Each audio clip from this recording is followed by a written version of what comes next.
Fox Sports. We are Fox Sports. We are Sun.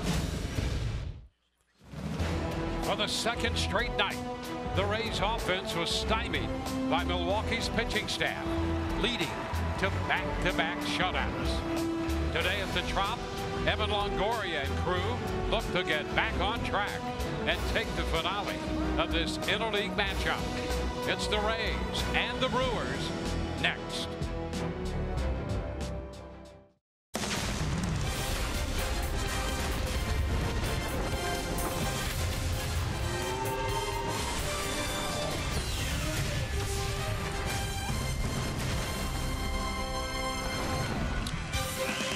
This homestand has not been what the Rays had hoped so far. They have suffered back-to-back shutouts at the hands of the Milwaukee Brewers. And this afternoon on a Kids Sunday, they're looking to salvage the final game of this three-game series. Hi again, everyone. Welcome to an afternoon of Rays baseball with Brian Anderson, Dwayne Stats. Great to have you aboard. Well, the Rays are getting good pitching, not so much offense, and they're going to ask Chris Archer to keep them in this game again while the offense heats up. So it's up to Archer to keep the Rays close. This is a big start for Chris Archer because his team needs him to come up big. And you look at his season numbers, the strikeouts, is what jumps out at you. 182 strikeouts, that is second in the American League. And let's remember one thing. This Milwaukee Brewers team has never faced Chris Archer. So that advantage goes squarely in Archer's corner, and he really needs to exploit that here today, going after these guys with the power fastball, the power slider. I doubt you're going to see much of the changeup because of the lack of familiarity between these two, but Chris Archer needs to come up big today if the Rays have any hope of getting out of this series with a win. And it should be another good pitching matchup with Archer on the mound and Jimmy Nelson, the right-hander out of Alabama for the Milwaukee Brewers, has taken a fifth step in the right direction. Another Kids Sunday, as we mentioned, and Doug Wechter will be along with a Kids demo when we return.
goggles being handed out to all the young fans. And on a Kids Sunday, we always like to help your little leaguer improve his major league game. Here's Doug Wechter.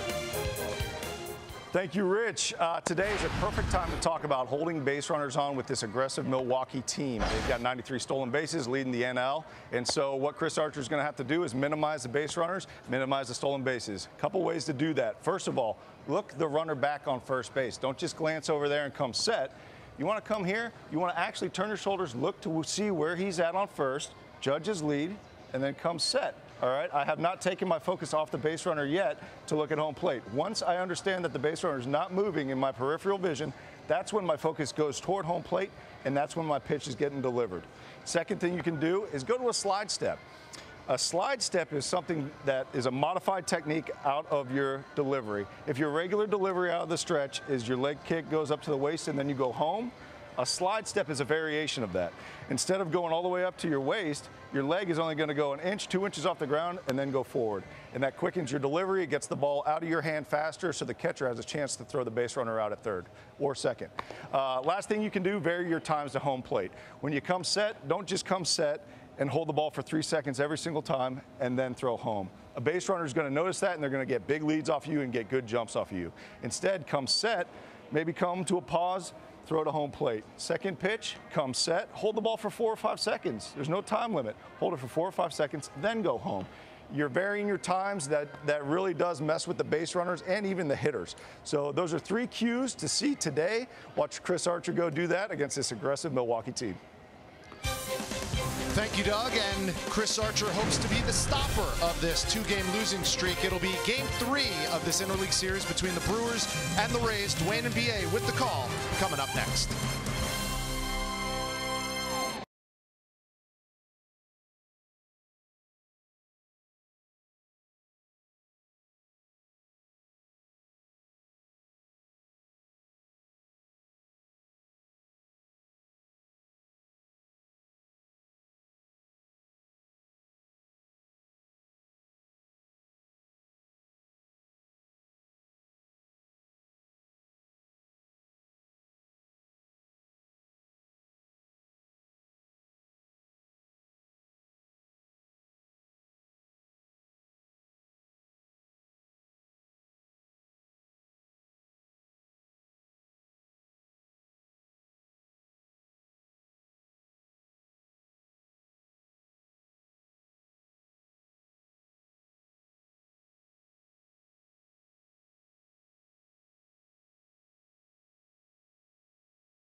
Rays will send the right-hander Chris Archer to the mound today, looking to win the final game of this series in interleague play as they go up against the Milwaukee Brewers. Archer looking for his 9th win.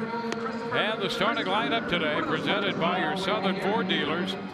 Milwaukee will have Eric Sogard leading off at second, followed by the right fielder Domingo Santana. The DH is Ryan Braun. Jesus Aguilar at first. Eric Thames in left.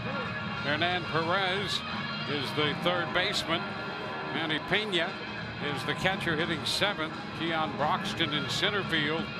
And Orlando Arcia will be at shortstop, and he'll bat ninth. Chris Archer will get it started off. He's making his 24th start of the season. A record of 8-6, 148 innings, and 182 strikeouts.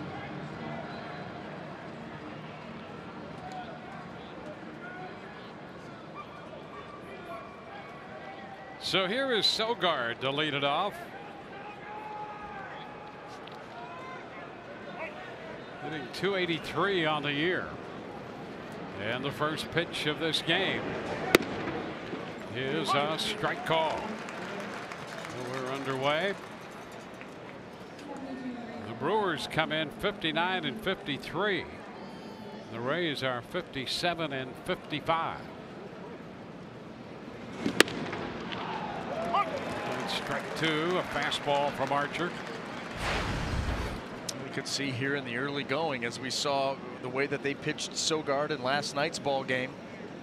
Away, keep it away, has a tendency to pull off a little bit early. And he fouls this one the other way out of play. Yeah, you can see that pitch is down and away, about as far away as you can get in the strike zone, and Sogard can barely reach it. So you look for these Rays pitchers, and today it's going to be Chris Archer for a while. You certainly hope so, to really exploit that part of the plate against Sogard. Occasionally come in to keep him honest, and then right back out away.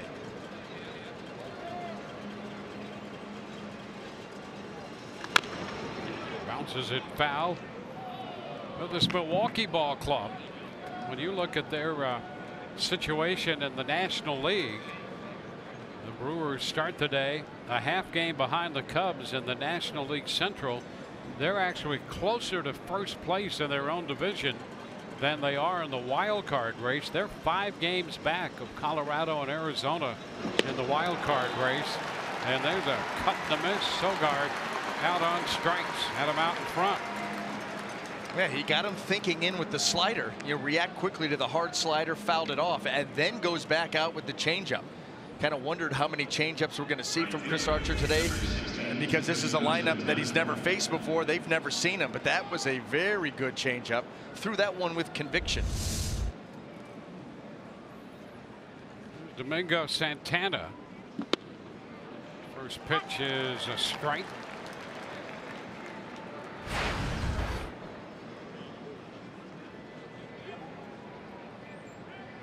Santana with 18 home runs this year. So 1-1 count.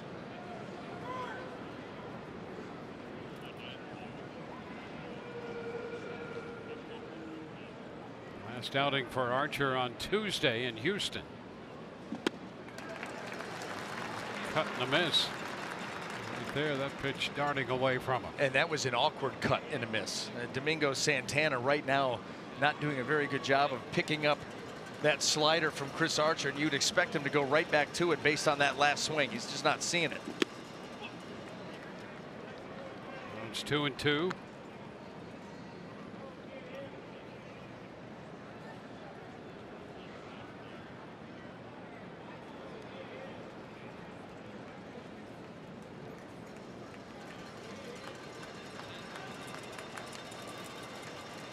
And that hits him. Fastball comes in and hits Santana on the hand.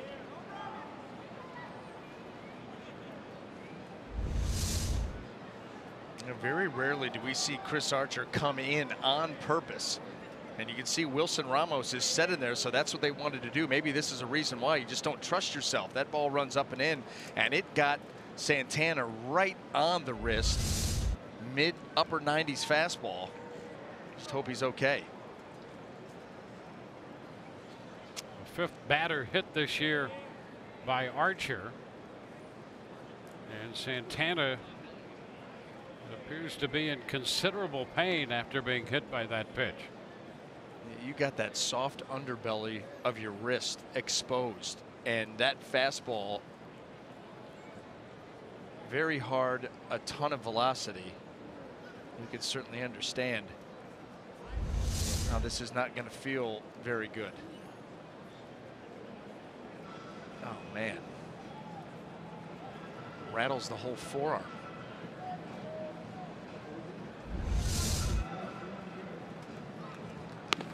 Santana will remain in the game.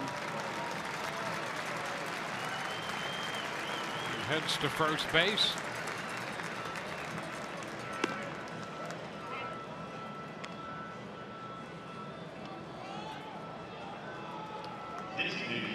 So base runner for Milwaukee. Ryan Braun, the designated hitter, will be coming up.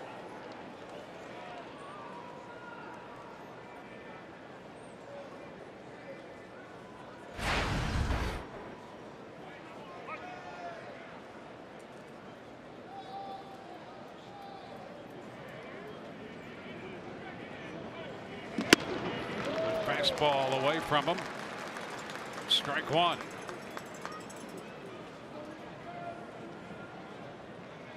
Twelve home runs at .260 average for Braun.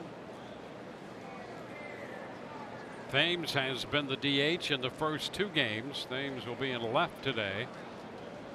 And Braun the DH. Foul out of play. Fastball up, and it's 0-2.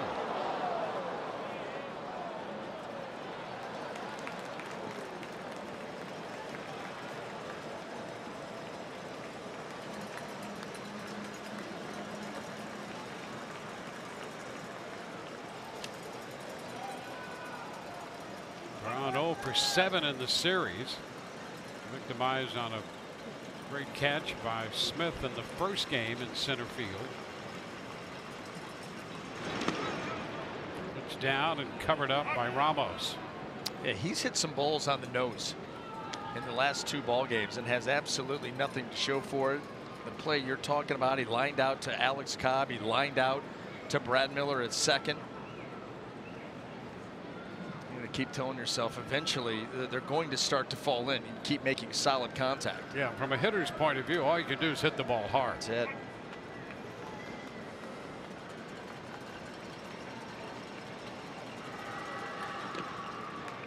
It's 2-2.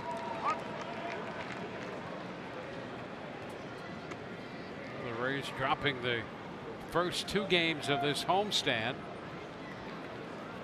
We'll have Boston coming in for a two-game set starting Tuesday. The Rays will take the off day tomorrow and be grateful for it. Well, they're in a stretch of 30 games in 31 days. Ground ball sharply hit. Echeverria short. Miller's throw to first in time for the 6-4-3 double play. Another hard hit ball by Braun, but it's a double play. No score.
Milwaukee Brewers as we go to the bottom of the first inning. Take a look at the Rays starting lineup presented by your Southern Ford dealers. Corey Dickerson again leads off, followed by Lucas Duda, the DH, and Evan Longoria at third. Logan Morris and Steven Souza Jr. and Brad Miller down the middle. Wilson Ramos hits seventh. He'll catch. Malik Smith in center hits eighth in front of the shortstop, Adeiny Echeverria. Well, and Jimmy Nelson, making his 23rd start of the season, does have a complete game, looking to get in the double digits in the win column. He has 9 right now. ERA 3.37. Another power righty. 133 and 2/3 innings. 149 strikeouts. I think he does a nice job too of limiting the walks. As you can see, only 32. Well, before we can give you the original defensive lineup, Hernan Perez is going to play right field, and Travis Shaw enters the game at third after taking a shot off the neck trying to steal a base last night. Dickerson going after the first pitch from Nelson and sending a fly ball to center. Broxton is there and makes the catch. Well, let's set up the rest of the Milwaukee defense for you. Brought to you by Gold and Diamond Source. And in the outfield, left to right, Eric Thames, Keon Broxton, and of course Hernan Perez. Across the infield, third to first, Shaw, and then Orlando Arcia, Eric Sogard, and Jesus Aguiar, with Manny Pena back behind the plate.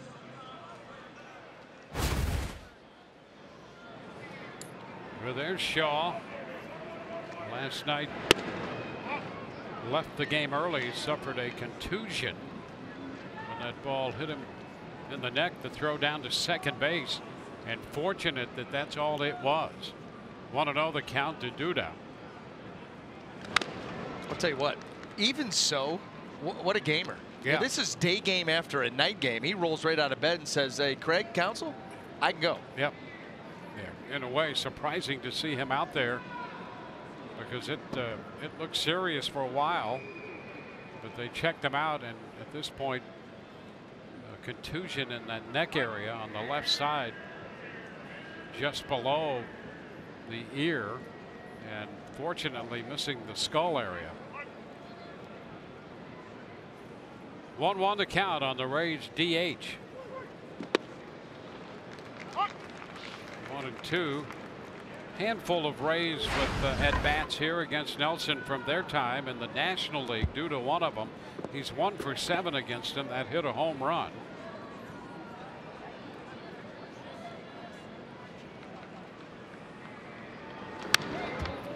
Pitch up and foul back. Travis Shaw last night. Here's a look at that play at second. Oh, man. That's still just ugly to watch. So let's see it 3 times. Well, Echeverria's glove went to his chin and that ball to his neck. Foul ball.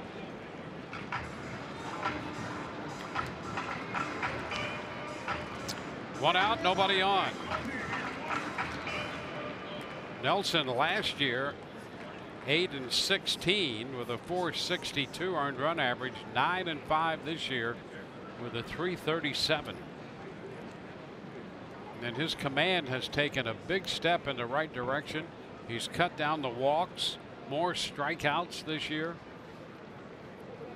and a winning record. And he strikes out Duda. Did you see how he changed the slope of that slider? And that almost made it to be a big cutter. This stays on the same plane. He gets on the side of it and rips that spin. Look, there's not a lot of depth to it. He just runs it straight across the plate. That is a nasty offering right there by Jimmy Nelson, and he will change the shape and the slope of that pitch. Also has a curveball, occasional changeup, and that fastball sitting in that 92, 94, 95 range. Evan Longoria pitches a strike.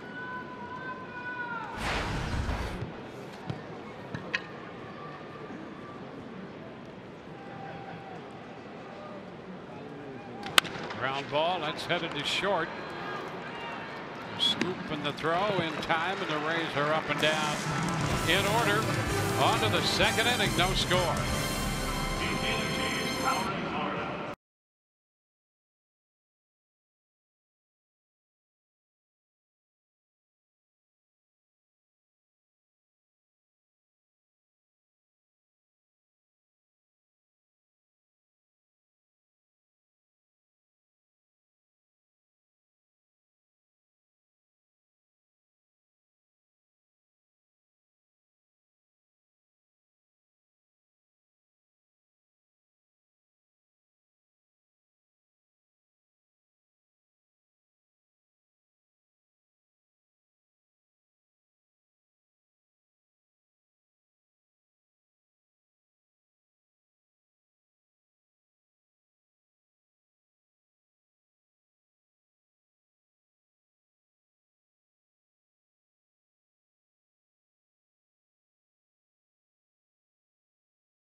Ball on Fox Sports Sun, brought to you by your local Ford dealer and by your local Toyota dealers.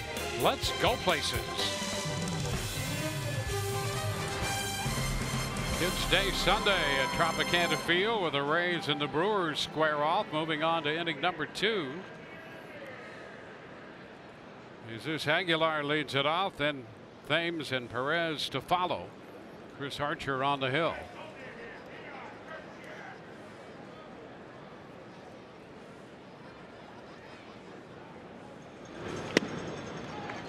Pitch from Archer is a strike. Fastball in there. Archer a strikeout in the first. Hit a man and then threw a double play ball.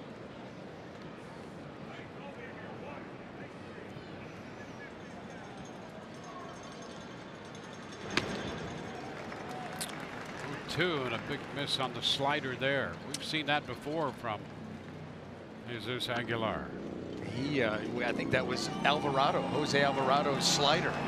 And he has taken some big swings and some big misses. I guess it fits. He's a big guy.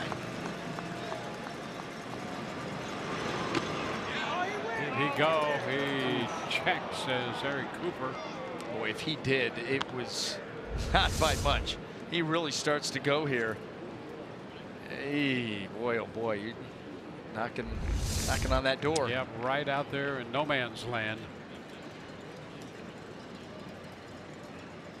Yeah, so a 1-2 count now. When you get out there, that really. There's a shot back into center field. Malik Smith, a long run, and he made the catch. Smith, a couple of steps from the wall back toward the corner, the deepest part of the ballpark, and the triangle out there. Aguilar gave that one a ride, and Smith was right there for it. Boy, he lifted it deep. Deepest part of the ballpark, and Malik Smith tracks it down and with a few feet to spare puts it away.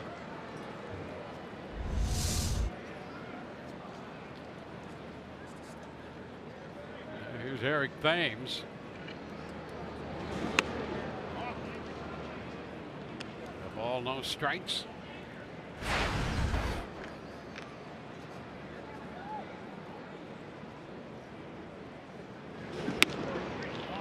Is down 2-0. Thames with 25 home runs. Well, a long fly ball by Aguilar there for the first out of the inning.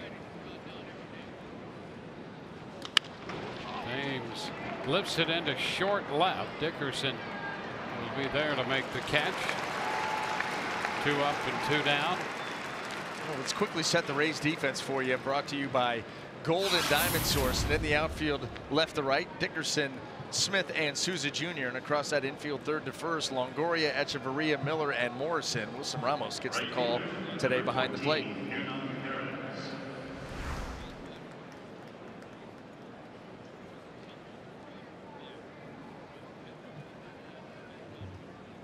Here's Perez. Started at third base, but never actually played that position. He's in right field. And Santana had to leave. He was hit on the right hand by a pitch. Stayed on to run, but then left before the Brewers took the field. Really nice to be versatile enough to be put into the lineup playing third base, the hot corner. Something happens and you can just go ahead and move out to right field. Well, the game more and more seems to be that way, and for what Ben Zobrist essentially started here, more and more clubs are looking for a player or two to do that. Perez has played all over the place. He's been in left field more than any place else, but has played a number of games at third. He's been in right. He's been in center, he's been in second, he's been in short. Hits this one to third. And the throw to first in time. He's out number 3 in the second inning. Through an inning and a half, no score.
Salvage a win in this series. Cold hard facts brought to you by Clean Crisp Coors Light.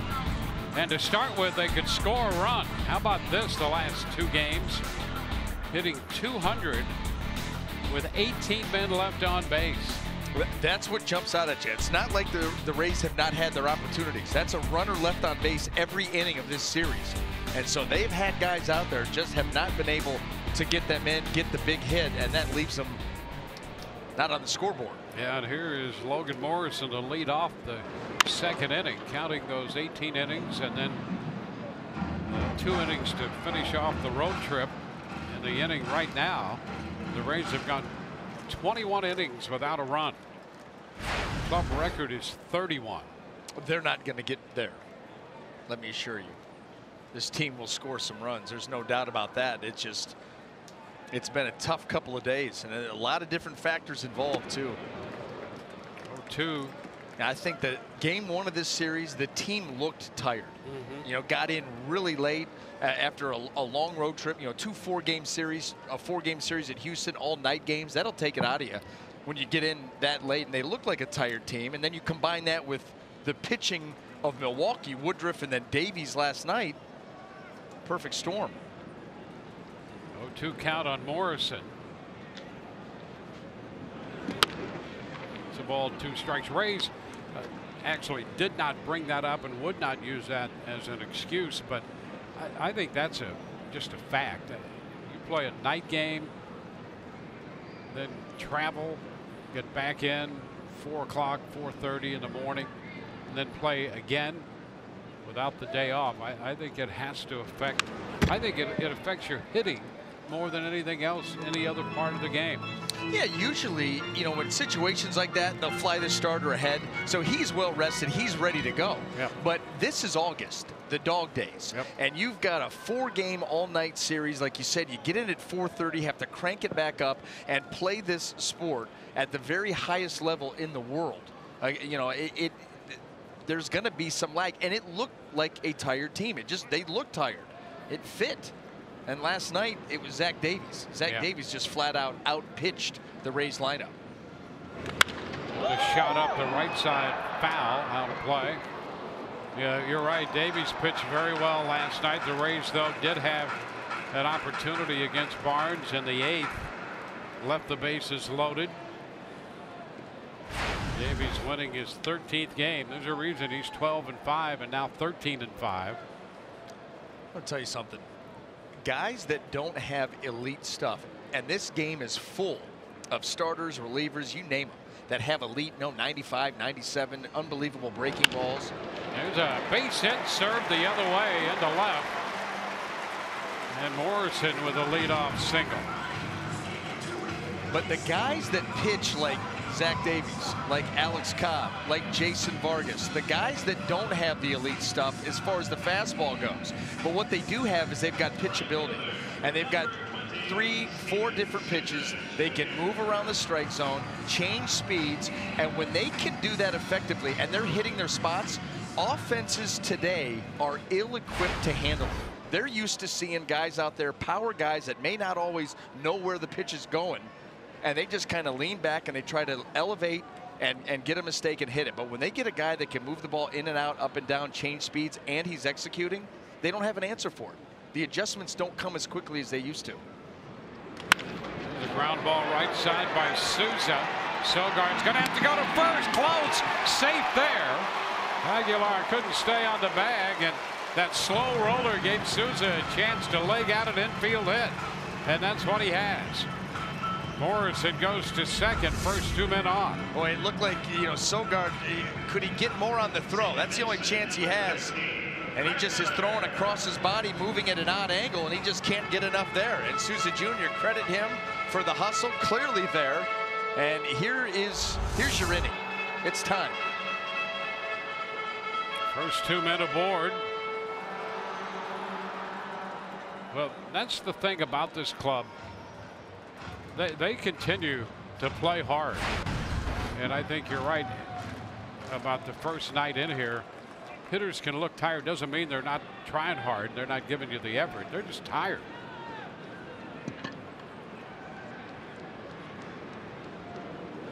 Brad Miller takes that one up and away. And they're facing in Jimmy Nelson, a pitcher who at 28 has made a big step forward. This guy is a solid starting pitcher for the Brewers. One of their big guns.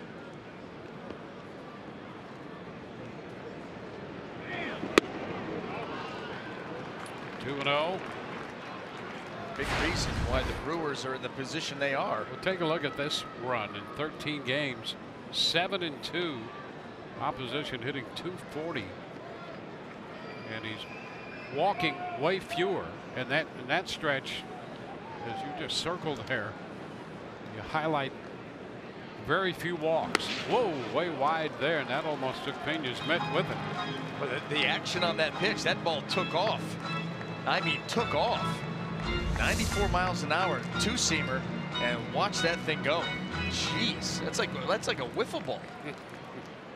He's on the verge of a walk right here, which would be a huge boon to the Rays. And that's a strike on the corner. Adrian Johnson, and Miller did everything except go to first. Well, he hopped out of there, headed to first, and then tried to play it off like he just hopped out of the box to do some light stretching, some calisthenics. maybe go yogging here in a second.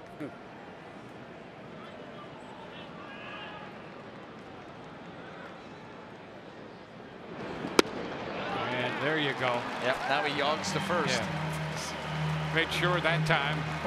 A walk loads the bases. They're loaded, nobody out. Wilson Ramos, who has faced Nelson before from his time in the National League, 2 for 3 off him with a home run.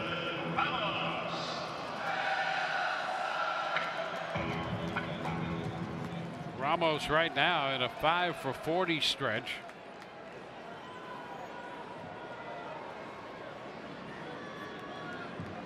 So big opportunity for the Rays to snap this scoreless streak.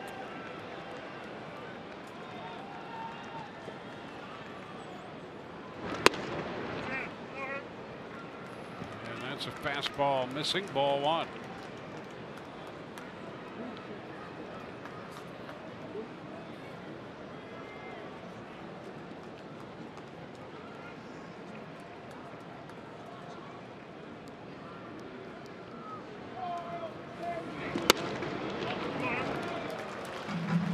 Two balls, no strikes.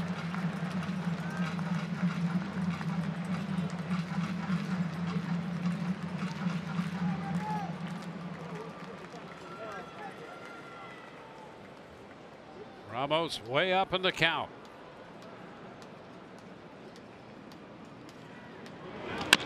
It's a chopper toward the middle. Out at second, out at first. The Rays get a run on a double play. Morrison crosses the plate as Ramos grounds into a double play, and the Rays are on the board. They had gone 21 innings without a run. Could not have placed this chopper better for Orlando Arcia. He fields that up around chest high as he's stepping on second base, able to double up Ramos, unfortunately. But the Rays do get a run, and maybe that starts to open the floodgates for this team. Steven Souza Jr.'s at third. Malik Smith.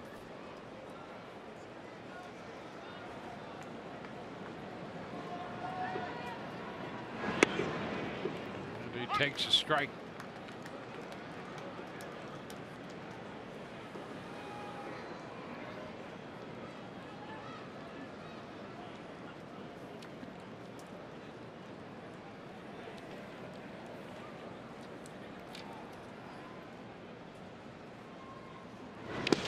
Went down and in. That's a big bite on that knuckle curve, and with that knuckle curve there's a lot of action down,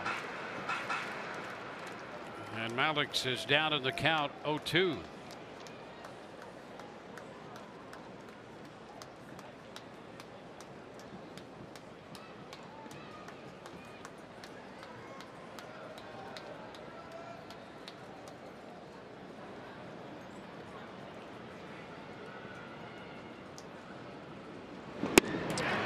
Again, so he used the breaking stuff to get him.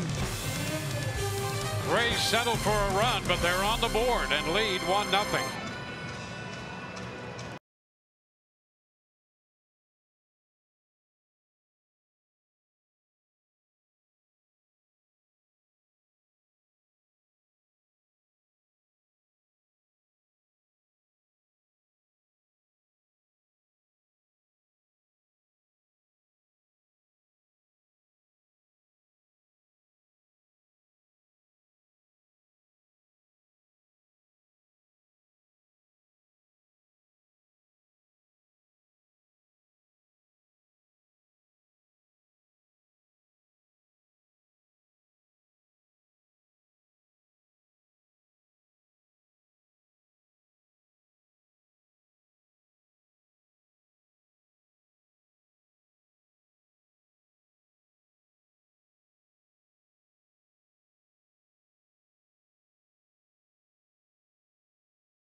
at the Trop. And Kids Sunday is also Play Ball Sunday as we celebrate the youth baseball and softball players around the Tampa Bay area.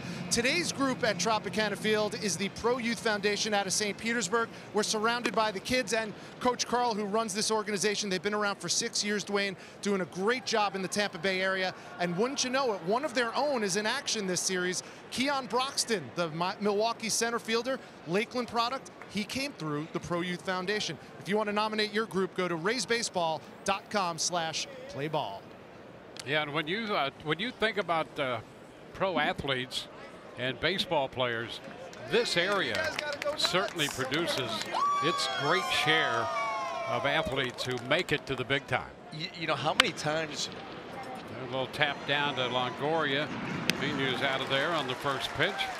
What about Jacob Barnes last night? How many times do we have visiting teams come in where you're talking about a particular player, and in this little area of the country, this little area of Florida, he resides or was born here, grew up here? Yeah, it happens all the time. Florida, Texas, and California, Dwayne. Yeah, well, the weather allows you to play a lot more too, and it's very conducive to player development. So Jacob Barnes worked the 8th inning last night out of St. Petersburg High. Broxton out of Lakeland. He takes a strike.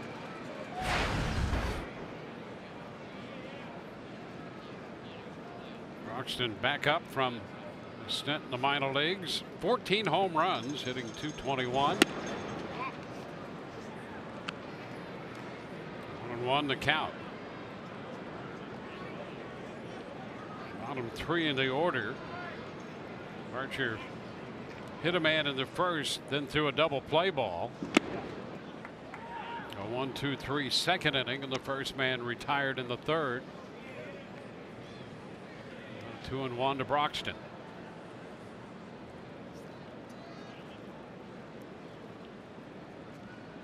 Rays with the early lead, finally getting on the board in this series. And that pitch just missed a little wide. And it's 3-1. Adrian Johnson showing a tendency to make these pitchers be on the plate and a good part of the strike zone. And that seems to have been the theme here recently. These guys forcing you right out over the plate. And that's something that, you know, hitters will take notice of early on. Pitchers too, but hitters will really notice. Hey, listen, guys, it's got to be for sure a strike. Don't chase. Don't think that you have to expand, force them out over the plate, and then put an aggressive swing on them. And this one just misses a little wide, and Archer takes a little walk off the mound. Thought he might have had that pitch, and with what's being called today, that's consistent with a ball. Yeah, and I don't know if he's mad at himself or mad at the call. The ball clearly off the plate. There's no question it was a ball. And maybe he's just, well, you could be mad at Broxton for not chasing. Like, how do you not chase that pitch? He gets so many swings and misses with that slider, you come to expect it. And now you got to be careful with Broxton over at first base, the ability to steal one. Here's Orlando Arcia. And a pitch that's a little bit down apparently, and again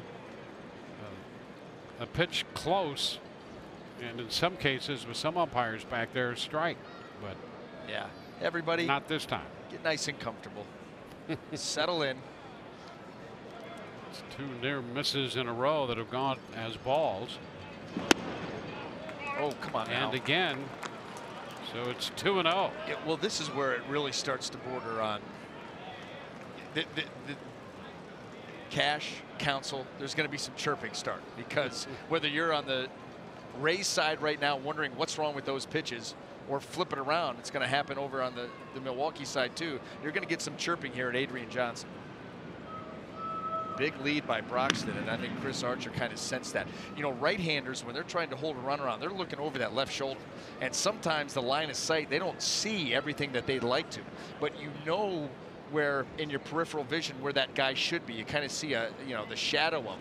And you just see a figure. And if all of a sudden you see less of that, yeah, you realize that lead's getting bigger. It's time to go. Yeah, if you don't see him, you need to go, well, we're gonna go over there. You may want to step off.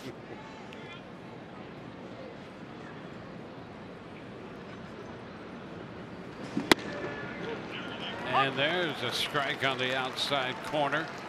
Not too different than the pitch to Broxton. So a 2-1 count.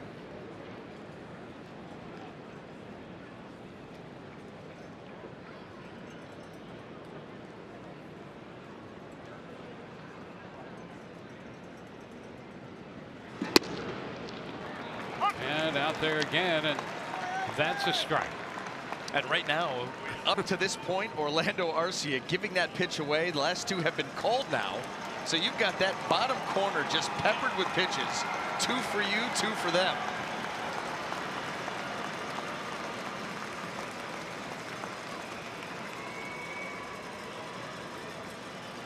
It's a nice little cluster there by Archer. Isn't it? And the count's 2-2. Runner goes, pitches down, and the throw sails a bit and in with the steal. Broxton.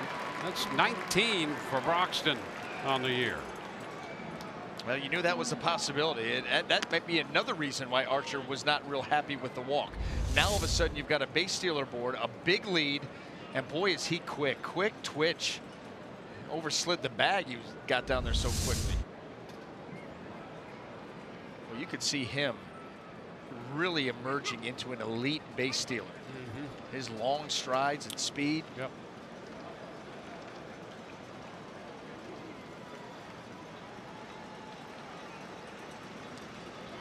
And a cut and a miss. Fastball strikes out Arcia. I'll tell you, that's a tough out, that number 9 spot. This guy's made it. Orlando Arcia has had a nice series, and he just gets blown away there by a fastball. Second strikeout for Archer. 2 gone in the third. We go back around to the top of the order with a man at second base, Broxton. And Eric Sogard will be the hitter. One thing about these Brewer base runners, and we've seen it in this inning, they're active on the bases, and at any opportunity they could be off. Even when they shouldn't. Yeah. We saw that in last night's game. Yep. But yeah, they definitely press the envelope for sure. It's a ball to Sogard. You know, it's like anything else. It adds an element of pressure. If you've got to deal with that, you deal with a station-to-station team, you're worried about making pitches, making plays. But boy, when you've got an active team on the base paths, guys got to know who's covering, where you're covering. You got to pay attention to them.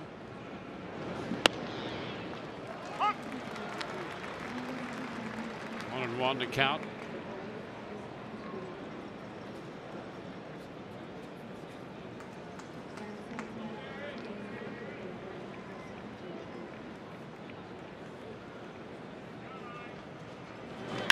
And that's fouled back.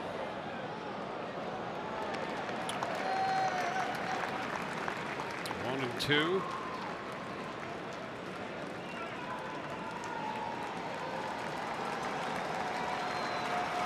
Archer ahead in the count.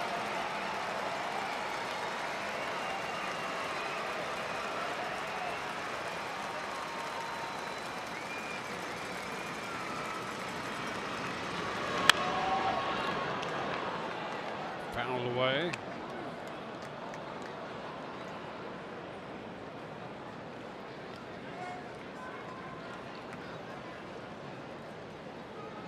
On deck, it's Travis Shaw. A late entry into this game. At an early part of the game. Can you be late and early at the same time? It was a late entry, but arrived in the first inning when Santana was hit by a pitch. Left with what we're hearing is a contusion to that right hand and that wrist area.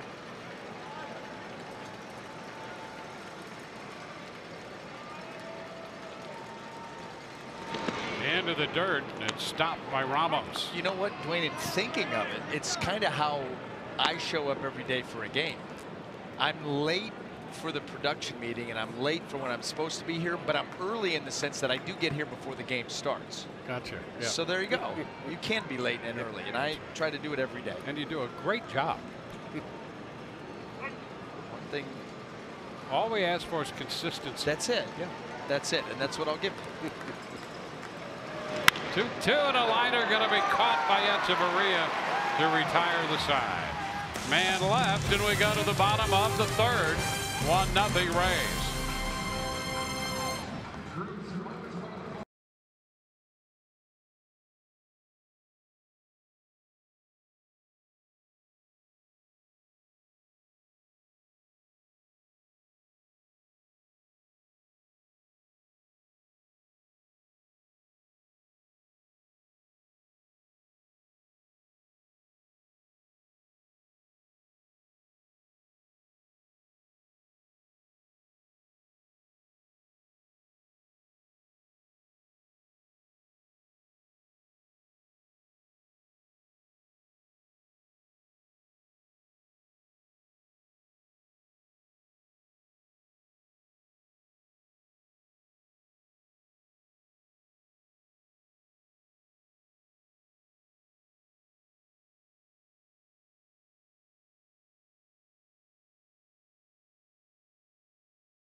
Brought to you by T-Mobile. Look at the Dodgers. 43-7 in their last 70 games. The best record since the 1912 New York Giants. The Dodgers in 2013 had that 42-8 stretch, but 43-7 over their last 50 games.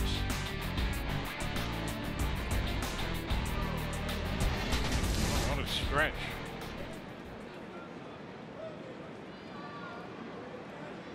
Well, you know what, Dwayne? They are the best team in the Pac-12. So you can go on those kind of runs in D1 baseball. It's pretty remarkable, though. Yes, it is. In Major League Baseball, I don't care who you are, 43-7. That's a college record. If you're a great team. Yes, this year's edition of the Dodgers and the 1912 New York Giants. And that's an incredible run.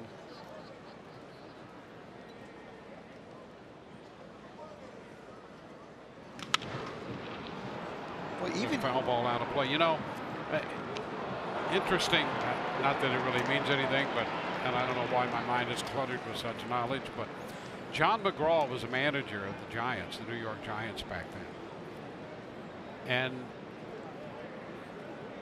if I'm not mistaken, the owner of the New York Giants, at least the president of the team, was a guy named Andrew Friedman, who hired John McGraw. And the latest version of Andrew Friedman's out there with the Dodgers, and they're 43-7. The only difference is spelled a little differently. And Echeverria tried to check. He is out on strikes. No real point to that, but kind of interesting anyway. Well, wasn't it John McGraw who called for Moonlight Graham to get his AB? There you are. Why not? Yeah. I think it was the bony that one spot. Yeah. Yep. Yeah. One appearance. One appearance. That's right. He never got the AB. Yeah. Here's the top of the order, Corey Dickerson. I think that was his manager, though. Yeah, that's pretty good use of some brain power there. Some useless knowledge to be able to put that all together, build that puzzle. There's a shot to left. That's going to send Thames back, and he reaches up at the track, couple of steps from the wall, reaching back across to make that catch. He was in trouble for a moment. He was. He absolutely got himself into trouble. The slicing action of the ball off the bat of a left-handed hitter, and he had to completely turn himself back around and make this play. Got his shoulders turned the wrong way. Now you got to spin back and backhand it. That's a difficult play to make there on the move. You see that play go wrong all the time, and Thames stuck with it and made a nice one. Here's Lucas Duda, and the pitch is a strike. Only reason I could remember that is when Friedman was here, I once asked him, are you the same guy who hired John McGraw? And we determined that the spelling was different. One was a double E and the other had an I in there. Not so much the age factor, yeah, just the spelling. Yeah, that was 0-2 count.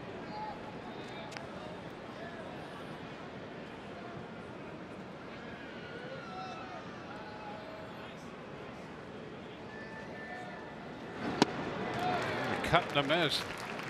A tough pitch right there. About 90 and a slider biting.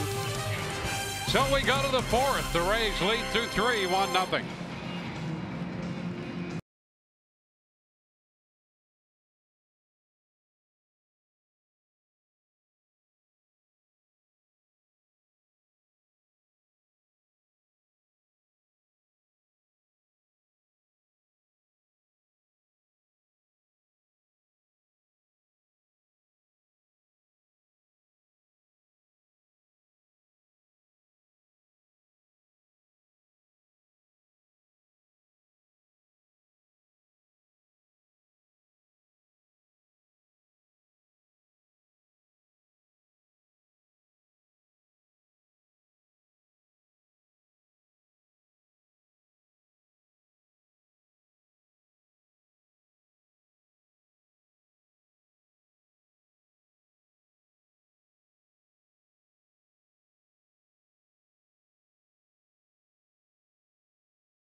Fourth inning, MLB.com at bat, your #1 mobile app for live Rays baseball. Stay connected with a fully customizable experience. Get Rays home screen icons and app features, as well as live game video highlights, StatCast, and more.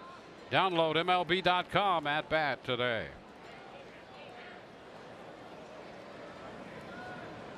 Leading off the fourth inning is Travis Shaw, getting his first plate appearance, replacing Domingo Santana, who left after being hit in the hand by a pitch.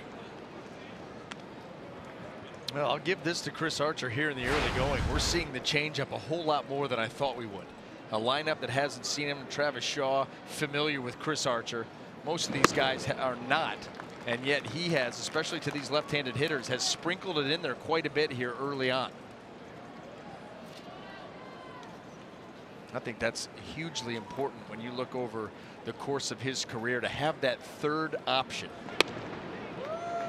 Yeah, I think you're right about that. You know,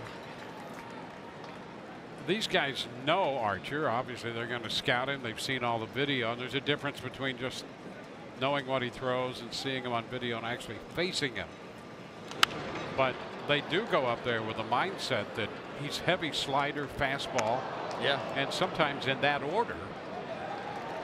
And if you see that off-speed pitch, a changeup, that's something new that they hadn't banked on. I think what it'll do in the long term is it'll give him a little bit more margin for error because he does have a viable third option. And number two, it'll allow him to get deeper more effectively and more efficient. When you look at his third and fourth time through the order, the numbers jump out at you. Third and fourth time through the order, the on base against him is 400.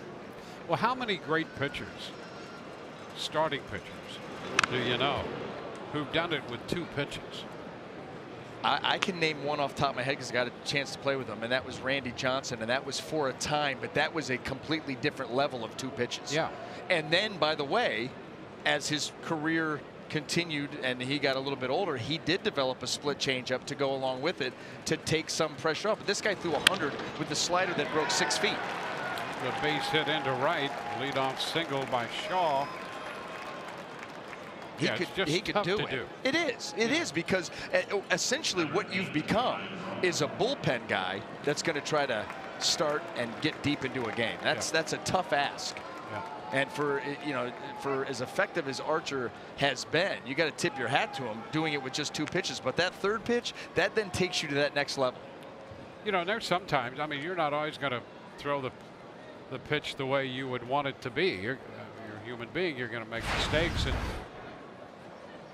and the more you can throw into the mix, it would seem, the more chance you have at times getting away with the pitch, because there's more for the hitter to put into the hopper to think about. Yeah, that's absolutely right. There's a fly ball to right off the bat of Ryan Braun, and Souza Jr. makes the catch. Back to first goes Shaw. As long as you use it enough for the opposition to respect it.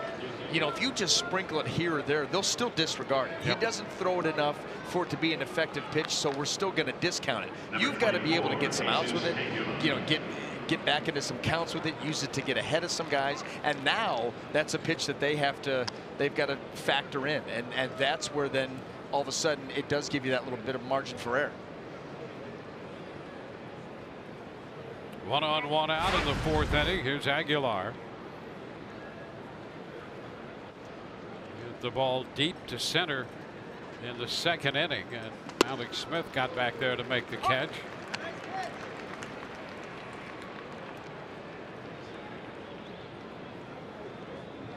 Milwaukee taking the first 2 games of the series by scores of 2-0 and 3-0.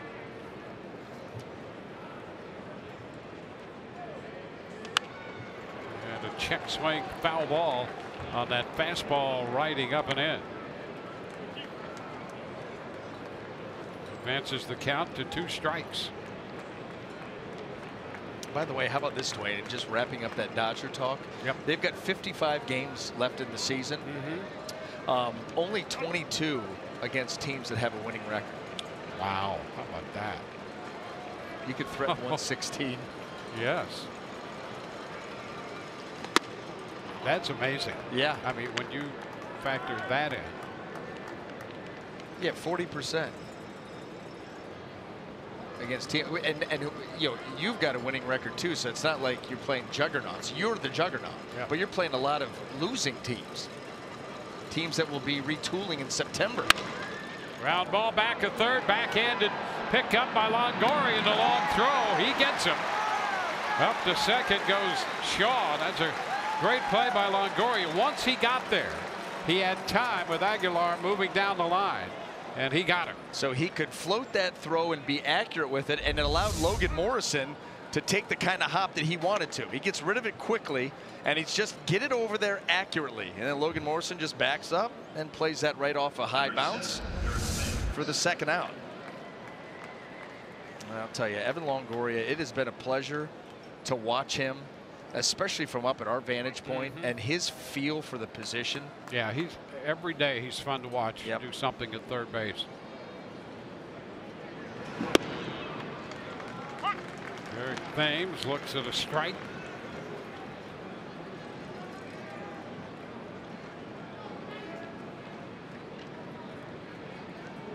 Evan told him, my bad. Don't hit it to me. Yeah. You don't want that taken away? A little communication going on between Evan and the Brewers dugout there. Aguilar's asking him, what are you doing? And Evan's like, my job. Yeah. Don't hit it to me. What I'm here for. Just one problem, Aguilar. You hit it to the wrong guy.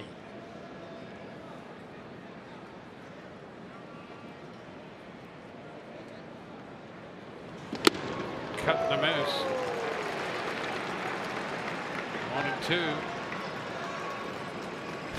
Baines talking it over with himself right now. You know what'll do that? This series. Look at the numbers. 1 for 9 in the series. That'll get you talking to yourself. This Rays pitching staff has really clamped down on Eric Thames.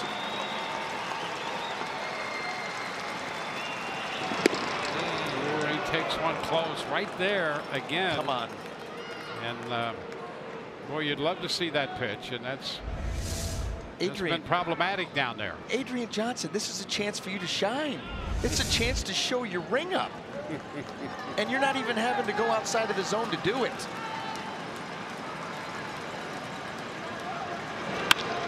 This one stroked into left, and it's going to be caught by Dickerson. Did he catch it on the fly? He did, says Gabe Morales. And that will retire the side. Let's see what the Brewers are going to do. Greg Counsell on that top step of the dugout. Oh, let's take a look at this. Oh, he got it. A sinking liner out there. I will tell you this, he did catch it, but his sell job was not good. Yeah. Corey, you got to jump up and sell it better than that. Oh, what a catch as it turned out there. The third out of the inning. And Dickerson made a great catch out there. Rays hold a 1-0 lead.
On a day when all kids coming to Tropicana Field on a Kids Sunday receive a free pair of swim goggles, seems like a great time to remind you about the Rays and the YMCA from the greater Tampa Bay area teaming up to offer swim lessons and water safety training to more than 3,000 youngsters this summer. Kevin Kiermaier has always been a big part of this, the Water Smart initiative, as he continues his rehab in hopes of rejoining the Rays before the end of the month.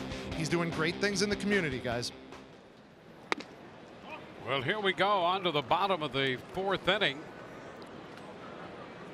1-0 Rays lead this game with Evan Longoria leading it off. Then Logan Morrison and Steven Souza Jr. There's a base hit the other way. Longoria is aboard. The Rays for the 2nd time today put the leadoff man on base. Well, last time they did that, they parlayed that into a run.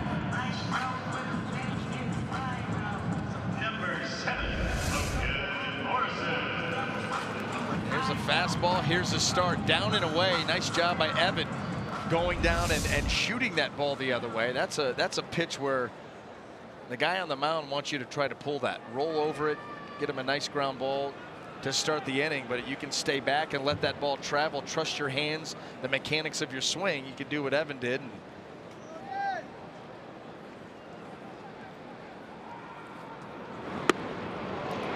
strike one to Morrison, who opened the second with a base hit, and that led to the run.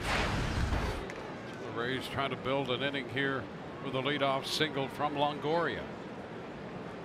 And he was one of the few guys that got a good swing on a breaking ball, and he stayed inside of it. Another good job with the swing and trying not to do too much with the pitch and just shooting it into left field.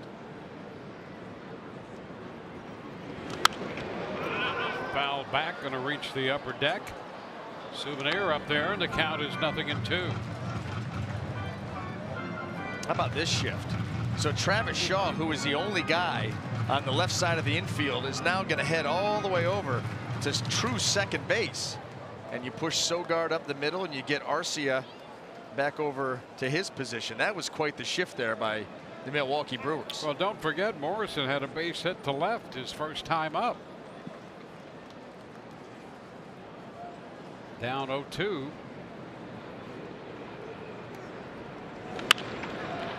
He skies it down the left side, and it's headed for the stands.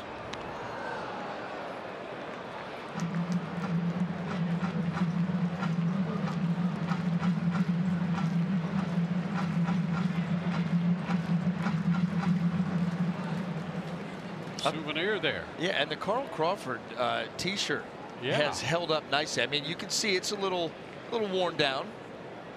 The crispness of that blue it's gone through the wash a few times, but it held up nicely. Yep. And he's taunting everybody with the ball. Do not taunt Happy Fun Ball. Do you not learn that? Stairs. 1-2. Souza Jr. on deck.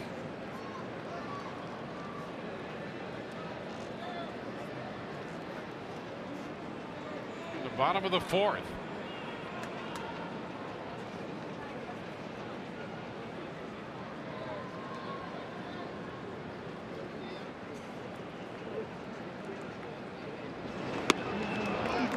Morrison.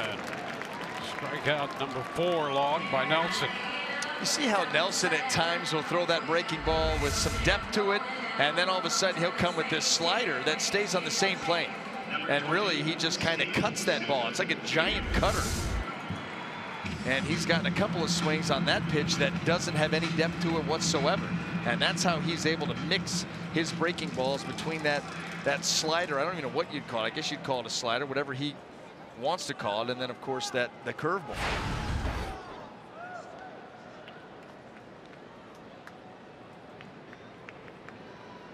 Steven Souza Jr.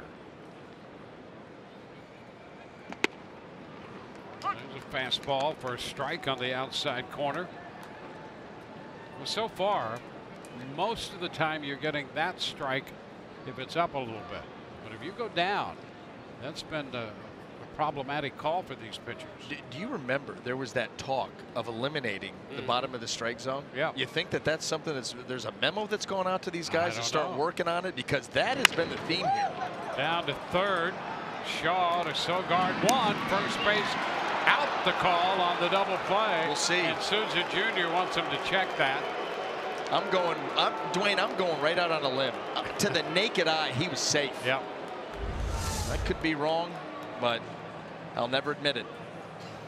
Well, you only have 27 outs, and you want to Safe. guard them all, and they're going to take a look at that. This is and easy. It certainly did appear to be safe. So let's see Not even close. how quickly this situation is resolved. Yeah. Takes a big man to admit when he's wrong, Dwayne.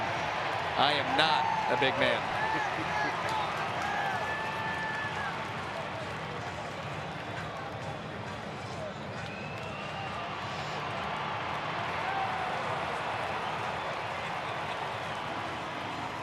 So it would appear Souza Jr. beat the throw at first base.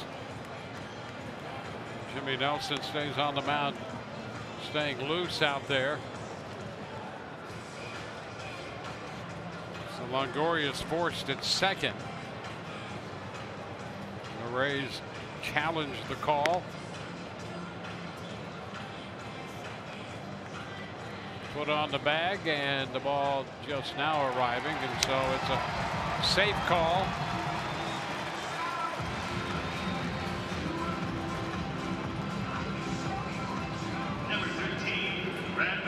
And Brad Miller will get a chance to bat here in the bottom of the fourth with Souza Jr. aboard. Miller walked his first time. Rays got a run in the second on a double play ball.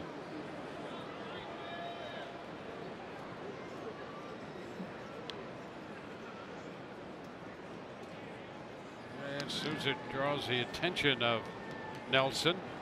Runners 12 of 14 in the steal department against Nelson. Souza Jr., good speed, long strider. Why not? You've got the lead. Trying to get him into scoring position with 2 outs.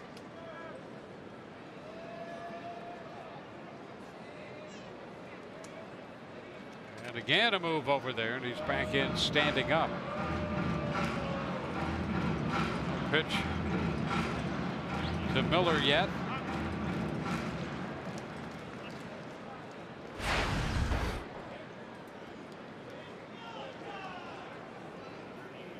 And now that pickoff attempt over at first has drawn the attention of the Brewers, and they're checking it with their video.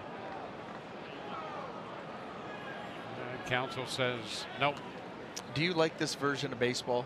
It's not the best. Well put.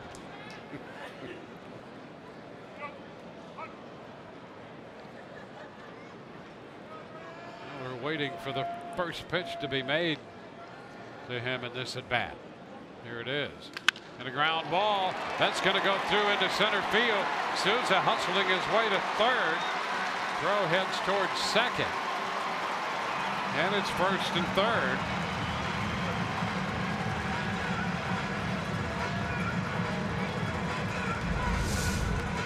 They had Eric Sogard pulled over in the hole a little bit. This pitch doesn't get in where they wanted it, stays out over. And so this ball, instead of being rolled over to Sogard, it's a little bit further in. Instead, it's poked up the middle. And now the Rays, first and third, 2 outs, and Wilson Ramos going to get a shot here. Try to create some distance. First and third. Ramos got a run home on the double play ball in the second. It'll take something more than that here.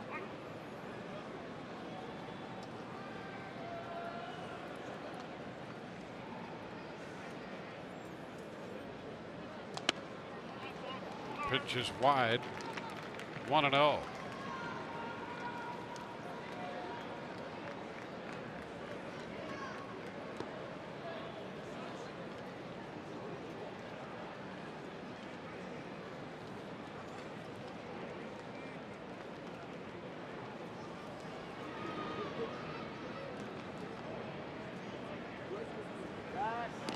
First, back end is Miller.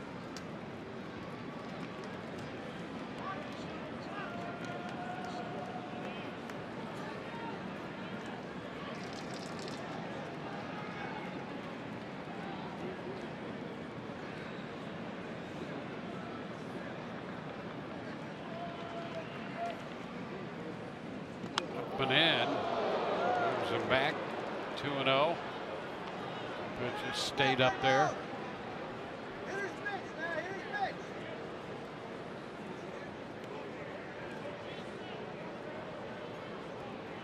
Rays had gone 21 innings between runs. They got a run in the second. An opportunity with 2 outs in the fourth inning to add. And a pop up on the right side for Sogard. He makes the catch, and the Rays leave 2. We go to the fifth. 1-0 Tampa Bay.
catch of the game. We're going to give that already to Corey Dickerson out there.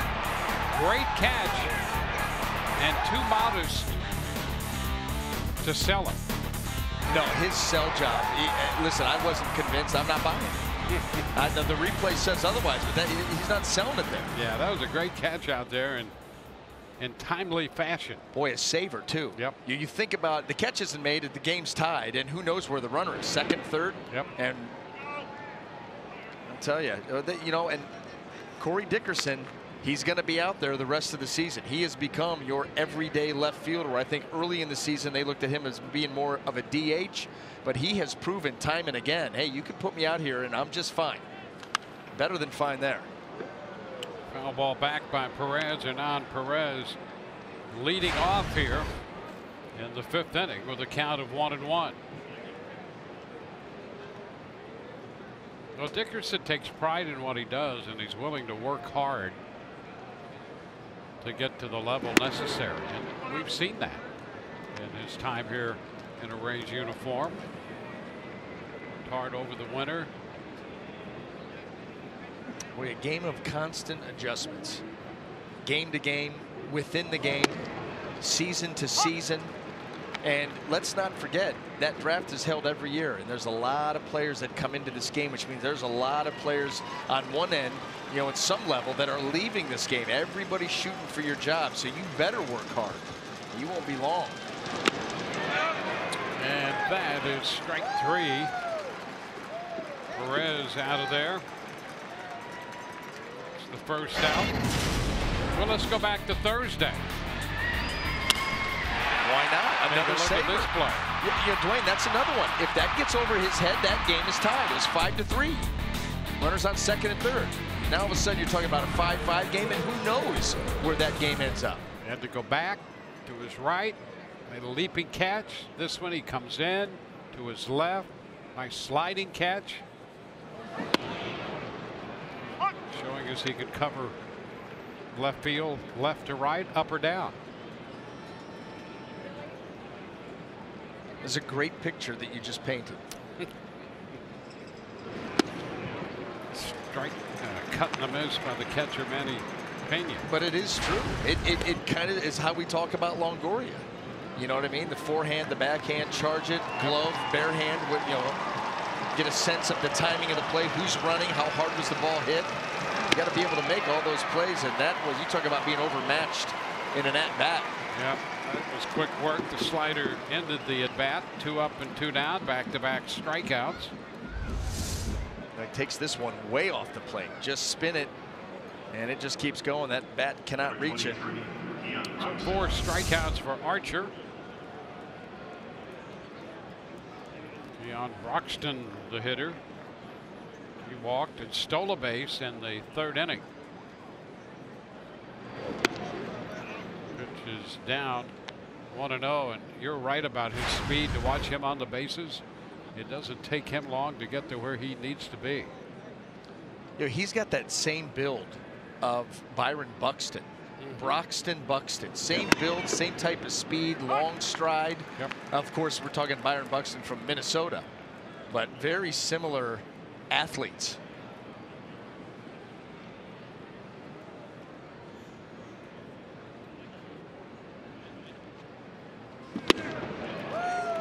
And the fastball by him at 97. It's another one of those fastballs that look like the bat from Broxton wasn't long enough to reach, down and away, giving up that portion of the plate.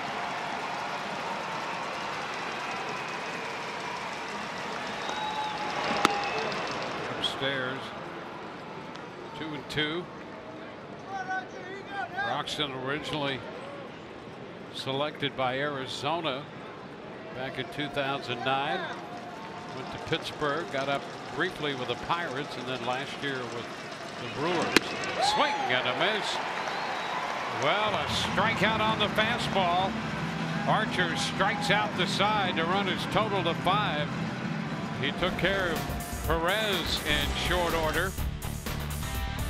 Then slider took care of Pena, and the fastball by Broxton. 1-0 Rays.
Rays.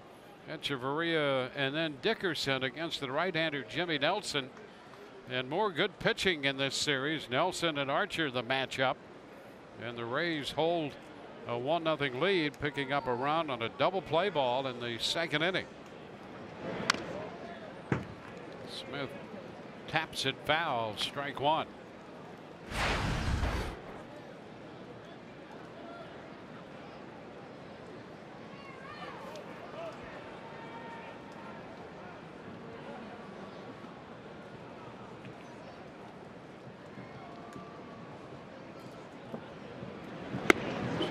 Bunt, takes the pitch for a ball.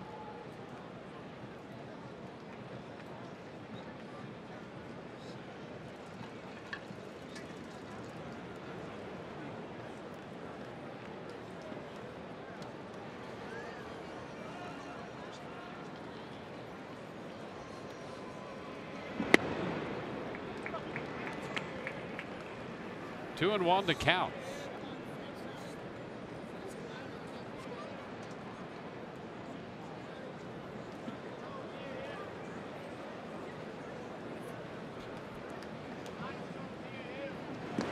Swing and a miss. So we go to 2-2.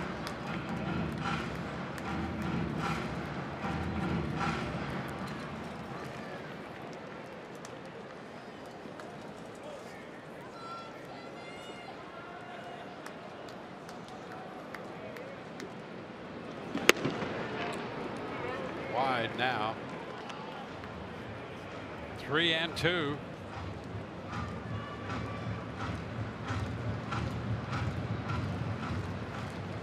Nelson, 28-year-old right-hander, an imposing figure out there, 6'6", 245 or so. Yeah, big boy. Born in Oregon, went to school at Alabama, and last year was 8-16 in 32 starts. He's in 9-5 in 22 starts here, and he's trimmed a lot off the ERA. It was 4.62 a year ago. 3.37 coming into this game today.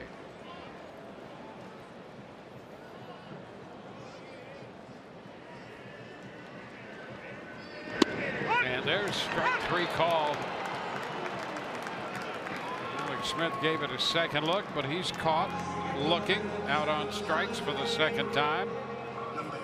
This one's coming up Tuesday on Rays Live, the pregame show presented by your Gulf Coast Honda dealers.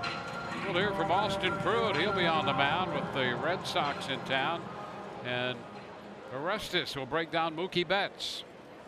Austin in for 2 as this homestand continues.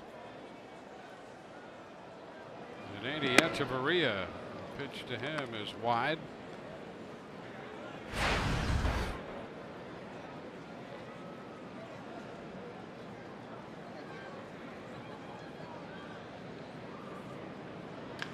Ground ball toward the middle, and Arcia to his left, fires the throw to first.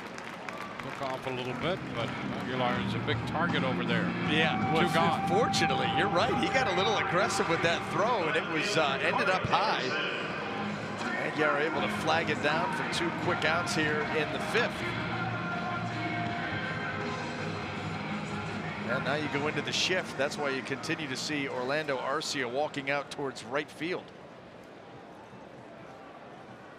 Corey Dickerson looking for his first hit of the day.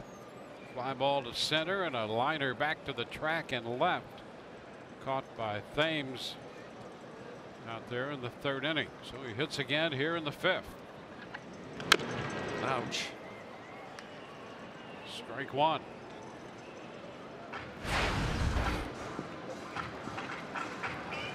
Trying to walk that one off.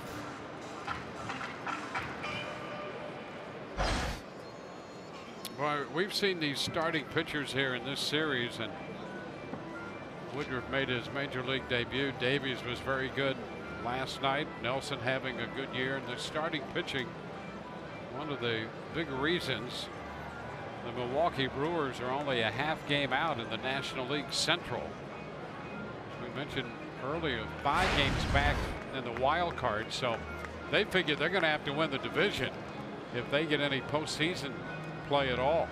And that means overcoming the Cubs, a team that they had a lead on for the majority of the first half and have fallen back a little bit, but starting to close down a little bit of ground. But you're right, that is so strange. You know, usually you're in the wild, like the Rays. You're close in the wild card, a little further away in the division, but exactly the opposite for Milwaukee. Yeah, I mean, it's almost it's the division or nothing for the Rays. They're disappointed that they're now, I guess, 5 back, but they're 5.5 back in third, but only a game out of the wild card. A little roller to first, and that'll be handled by Aguilar to retire the side. 1, 2, 3 go the Rays, and we head into the 6th. 1-0 Rays.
In 2005, first ever meeting between Tampa Bay and Milwaukee, and that's right-hander Doug Wechter out there going 8 innings, allowing 3 runs, striking out 6, and pitching the home team to a 5-3 victory over the Brewers.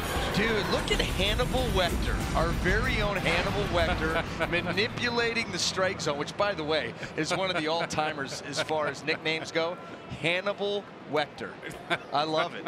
I love it. So does he. Yeah, he so likes it already. Yeah. There you are. Hometown guy makes good. Very good. Great story. Orlando Arcia is going to open the 6th against the Rays righty. Chris Archer misses on that first pitch.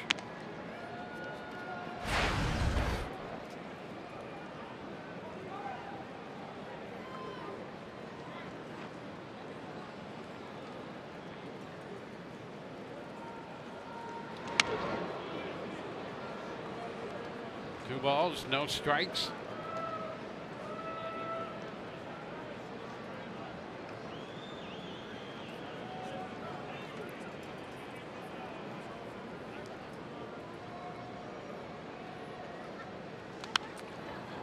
Foul ball.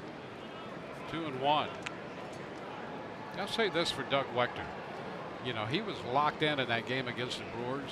Yeah. I mean, he's a guy who, I mean, gave you a great effort. Yeah. And he did then. And he's apparently locked in here on this game right now as he's prepping for the postgame. Game planning for the postgame right now. We That's come out of the first break. Yeah. There's a shot. Deep to left. Dickerson's going to run out of room. And Arcia has belted a 2-1 pitch out of here. And that's going to tie this game. Turned on a fastball. I'll tell you what, the Rays not going to be too sad when Orlando Arcia runs out of this building. He has been a thorn to this team. Offensively, defensively, he's made some nice plays. You think about that relay from game 1 of this series, and he got a fastball there, mistake. Chris Archer trying to go down and away that area of the plate that he's been giving away, but that one ended up in the middle of the plate, and that's what Arcia and these hitters that have that kind of approach are banking on. Eventually you make a mistake, and if you do, I got to jump on it, and he did. Well, a home run to tie this game, and now here's Sogard lifting a high fly ball to shallow left. Dickerson makes the catch on that. Yeah, Arcia is not only picking up hits, of which he has 5 in this series, 4 of them for extra bases, 2 home runs, a double and a triple, and he just threw in a single. Just to show that he could. Yeah. You remember the triple is what got the scoring in this whole series started. That's right. The homer put it away later in that game, and he's played good defense. He's been active out there. Had a birthday, I think, during this course of this series. First day. Well, no strikes now to Shaw. Well, the Rays got a run in the 2nd. Milwaukee a run in the 6th. We're tied.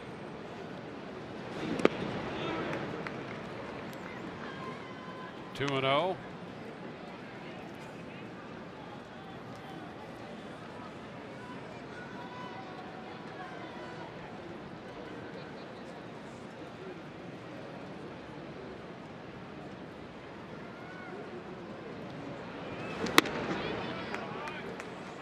Archer behind 3-0. 11 home runs for Arcia on the year now.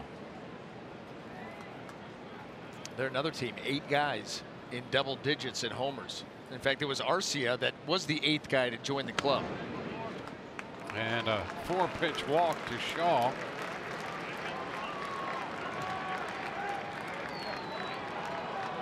So Travis Shaw heads to first. Ryan Braun will be up. The jackpot brought to you by the Florida Lottery and career home runs with his current team. Ryan Braun tops that list, as does Evan Longoria for the Rays. Evan with 258, Braun with 297. Braun has hit the ball hard in this series and has really nothing to show for it. He walked his first time and is 0 for 9 for the rest of the series, but has hit the ball hard. Takes this one down. Hit the ball hard today when he grounded into a double play to end the top of the 1st. He did. He's been catching barrel, and he's got nothing to show for it here in this series. Rays have done a nice job against him, at least as far as limiting the hits, not how hard he hits it.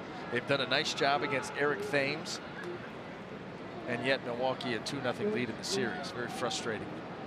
The chopper foul down beyond the third base coach Ed Cedar.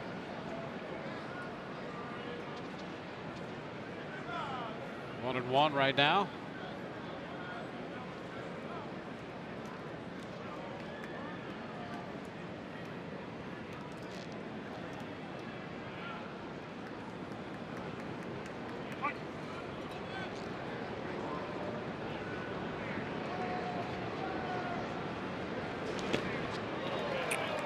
One and two.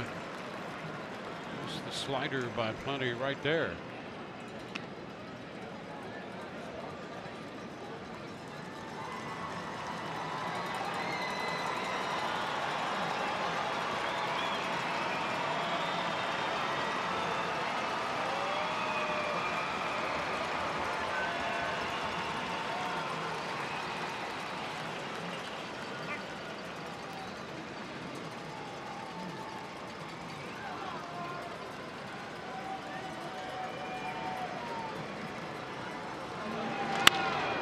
Base hit up the middle.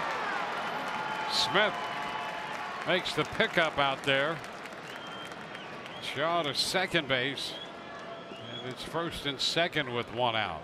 Well, I think Chris Archer went into self-preservation mode. Ryan Braun cracked that ball up the middle, and he dives over towards first base. A slider that did not get to the area that he wanted.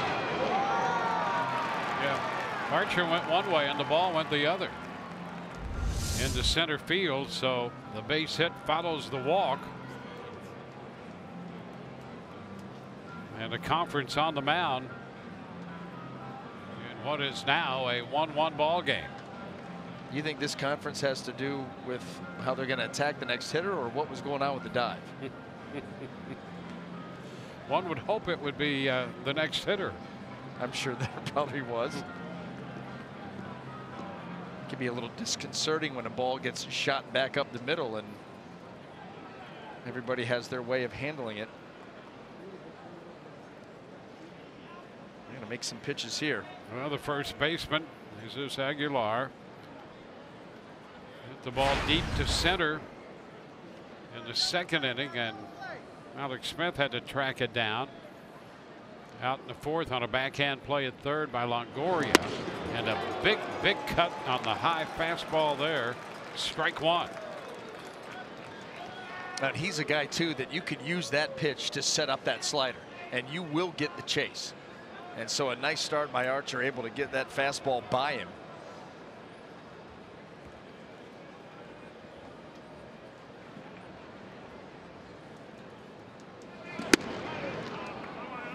Miss a little bit wide. It's 1-1.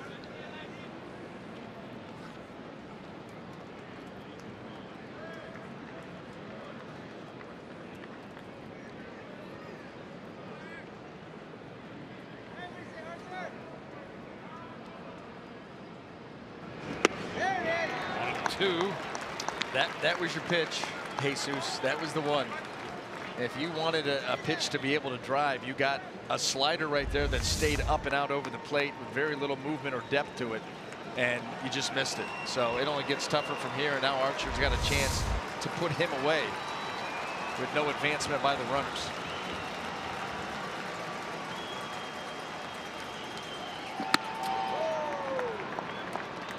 Missed with a fastball up and away, and it's 2-2 now. Garcia opened with the home run. One out. Shaw's at second. Braun's at first.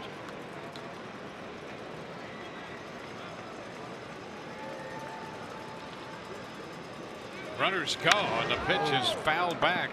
Shaw had a running break away from second. Yep, they had it. They had the double steal. Now, granted, Aguilar, he's got to swing at a close pitch, and he fouls it off, but they had the double steal. And Travis Shaw, and he got hit in the neck in last night's game. Let's look at that. Never stopped him, never even looked at him. Travis Shaw at 9 for 9 in stolen bases. He picks his spots very well.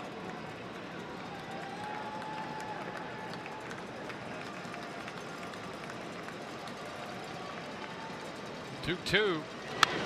Foul ball.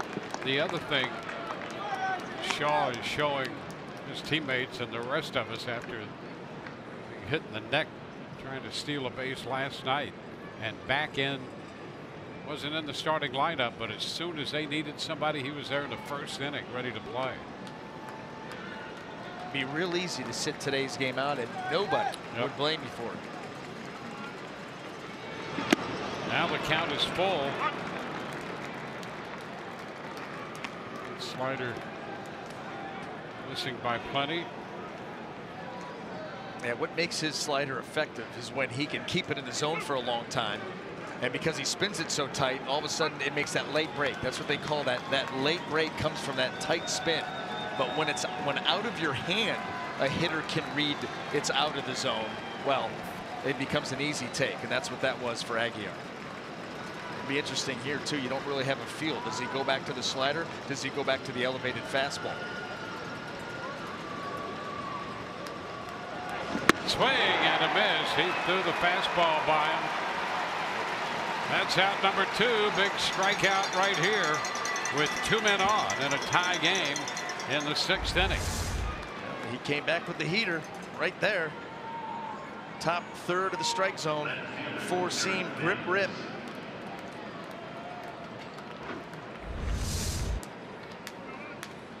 Eric Thames due up. Ramos and Archer talk it over on the mound before they settle in to pitch to Thames. He's 0 for 2 today.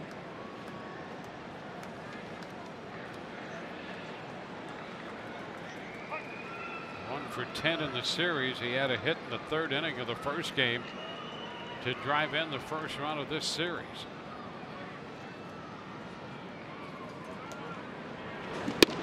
And he looks at a fastball for a strike right there.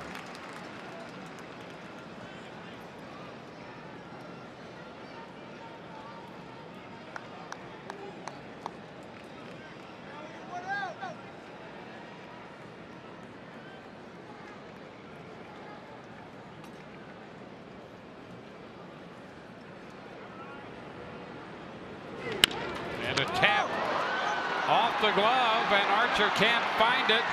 No play anywhere. Archer thought he had it. Thought he actually was carrying it with him, and the ball popped away, and then he had trouble finding it. And that's going to be an error charge to the Rays pitcher. Now this was the inning ender, and it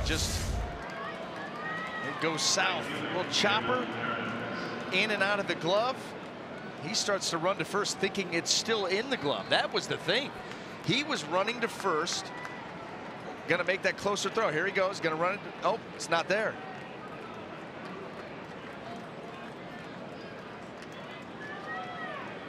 So they're loaded. Hernan Perez. Now the hitter.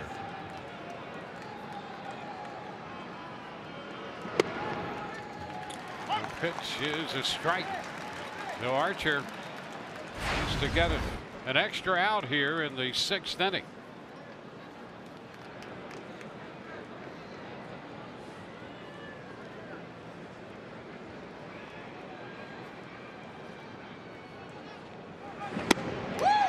Did he go?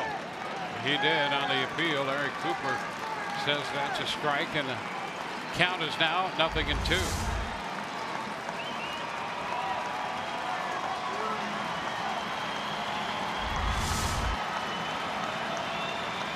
Home run opened the inning to tie it. Now the bases are loaded with 2 outs. Archer trying to pitch around his own error.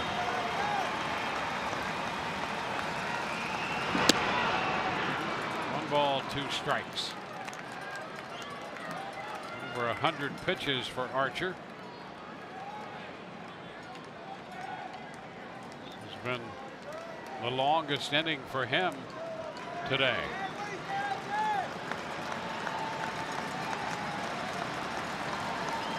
1-2.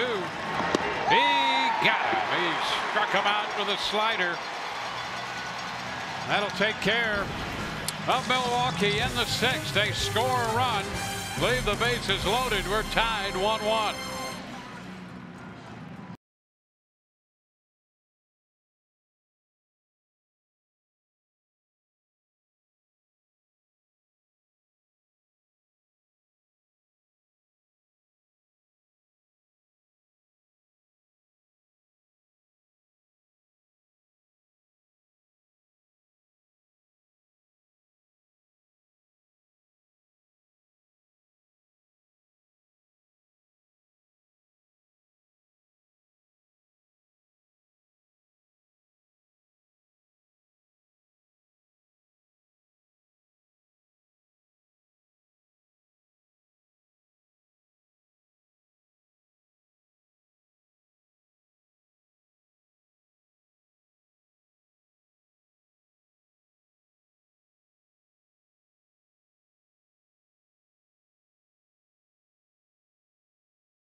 Bottom of the 6th.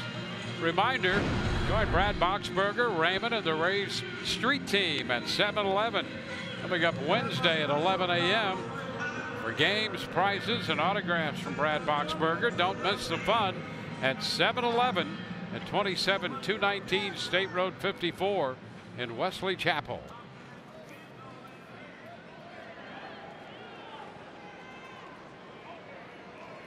Lucas Duda will lead it off in the bottom of the 6th inning, followed by Evan Longoria and Logan Morrison.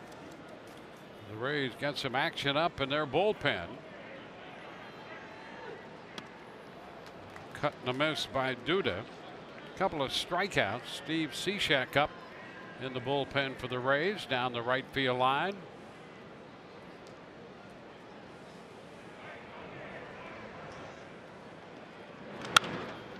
It's a foul ball down toward the bullpen. Nice play there on the Carroll.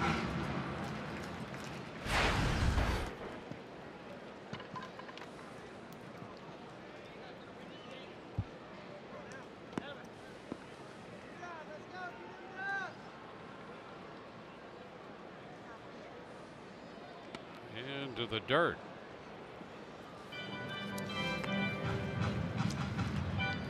The pitch count for Nelson, very good. He had 60 through 5.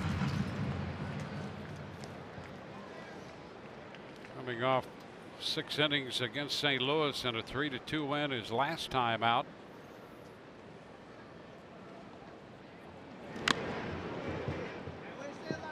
He's been consistent, only a couple of outings that you would consider subpar, and they were in the first month of the season. He gave up 7 runs in 5 1/3 at Wrigley Field against the Cubs in his third outing of the year, and had an outing against Atlanta at the end of April, 5 innings, 5 runs, and nothing more than that. There's a sharply hit ball short right, but nobody to go to as that ball pops away. Arcia was out there. He's all over short right in the shift and got there to get a glove on the ball, but no play to be made, and a base hit for Duda. Yeah, you know what? Duda knew what Jimmy Nelson was coming with here. And that slider, he got it with it earlier in the game, and then after the fastball, he's laying in wait for it. It wasn't one of the better offerings from Nelson today, and he wrapped that thing hard. You got to hit it hard to get it through the shift, and while it didn't get all the way through, it forced Arcia to leave his feet, and therefore Duda's going to end up at first base. Leadoff man aboard, and what is the tie game once again?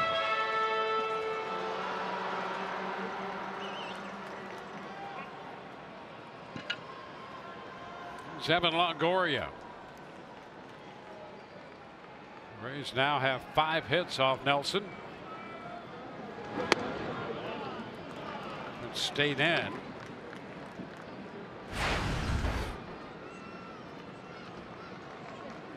Nelson tried that slider that did not break to that inside part of the plate. Oh, and he hits Longoria here. Hits him with a fastball. And that pushes Duda up to second base. So Longoria heads to first.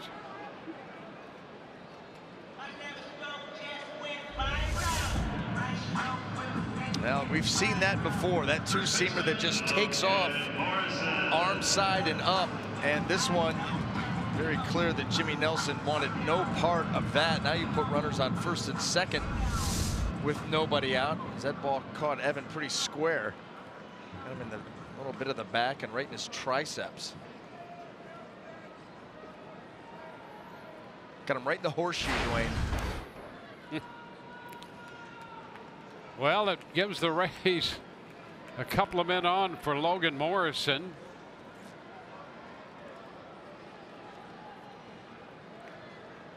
Morrison had opened the second inning with a base hit.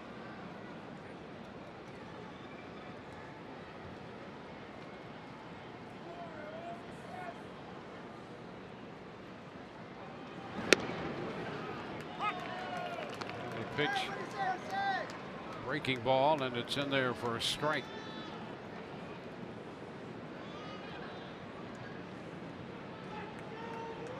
Fastball curveball combo to the lefties. Fastball slider to right-handed hitters for the most part. Ground ball right side. Out at second. The throw back to first. They get the double play. 4-6-3 on the double play with Duda headed to third. So quick double play right there for Nelson with a first and second nobody out situation. He gets 2 quick outs in exchange for a runner going to third. Take that all day long. You take that all day long. And Logan Morrison, one of those guys that looks to get the ball elevated in the air. You know he's trying to do that, but Jimmy Nelson able to get the ball on the ground and right at his second baseman Sogard.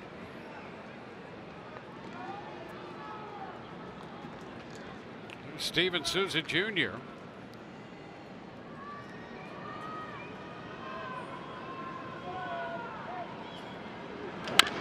Chop to third, back of the bag, long throw by Shaw.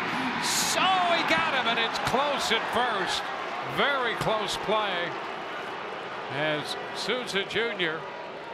hustling down the line, trying to beat the play with a run at stake. And the Rays are going to check with the video there to see. Well, he retreats, so he's got to get rid of it quickly. He's going to bounce it, and it's right up to Aguiar. Well, you know, Aguiar catches that ball deep and away from the bag, but he did get in there, and that is an out. So it's a third to first. Final out of the inning. Throw just beat Souza in. Still tied 1-1.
Carrasco to Jacoby Ellsbury.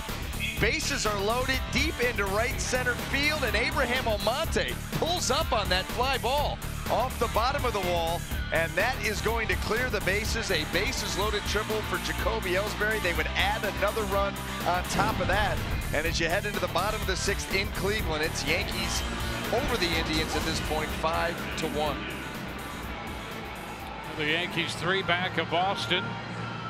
Game and a half up in the wild card. The Rays a full game back of the 2nd wild card spot, Kansas City.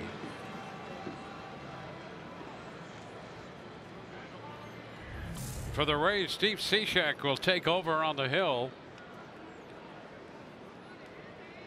He'll face the bottom 3 of the order. Manny Pena, the catcher, who's 0 for 2. And the first pitch is a strike. Roxton will be next, and then Arcia is due up.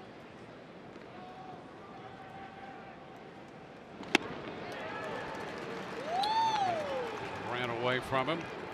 0-2. Well, Cishek gives you a different look. He's been flawless for the Rays since coming over in a deadline deal trade. Fastball, good velocity from down there, and that sweeping slider that he gets guys right there stumbling across the plate to either take a look at or to swing at. He's a nasty customer there from the right side, and a tough AB for righties as well as lefties. A little tap Right side. Miller this time and gets Pena. One away. Dan Jennings up in the Rays bullpen. 102 pitches for Archer today. 6 innings, a run, 3 hits.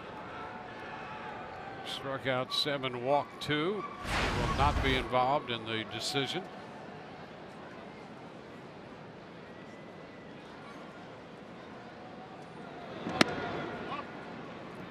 Pitch wide to Broxton.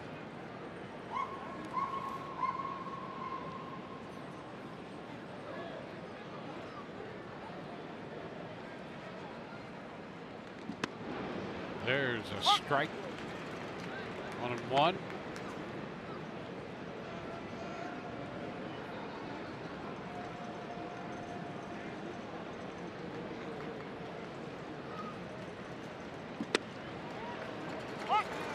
The breaking ball.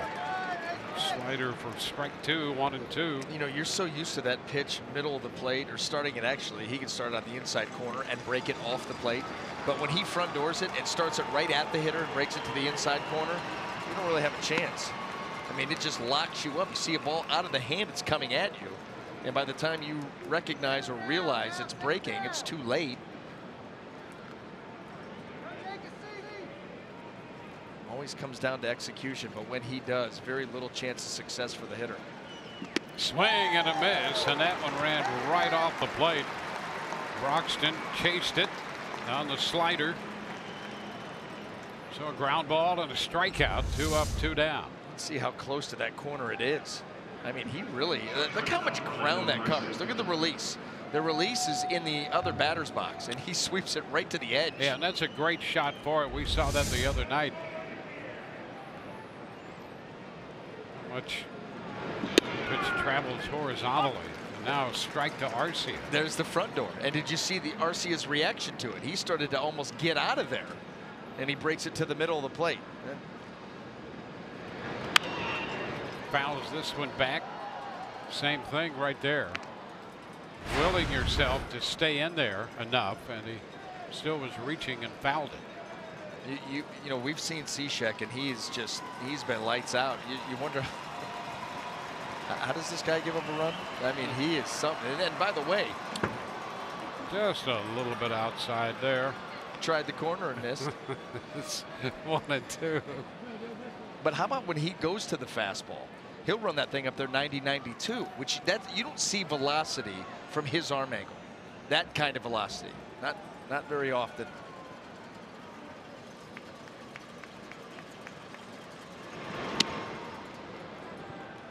Two and two.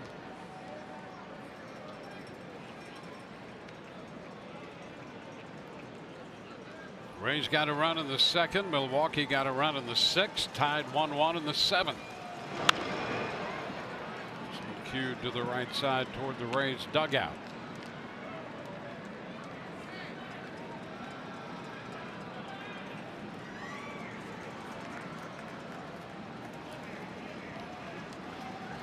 Sogard on deck. And a wave and a miss. He struck him out with that slider at him, reaching 2 strikeouts in the inning. 7th inning stretch time and a 1-1 ball game.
Yesterday's game last evening, 3-0, and this one is tied 1-1.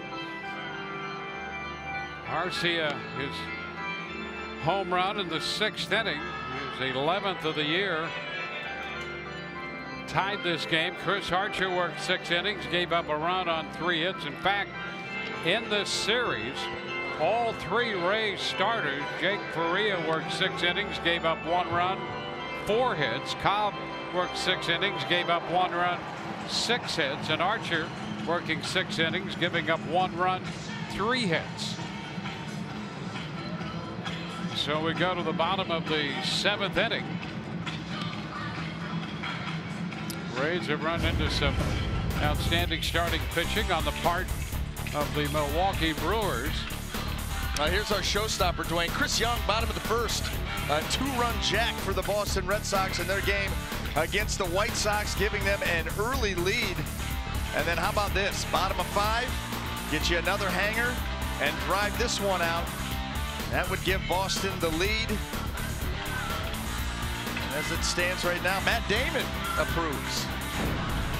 Sunday afternoon, and the Red Sox now lead those White Sox 6-3 as we are in the bottom of the 6th. So right now, Boston up, New York up. Rays gotta pull this one out. Well, the Rays will see the Red Sox here on Tuesday.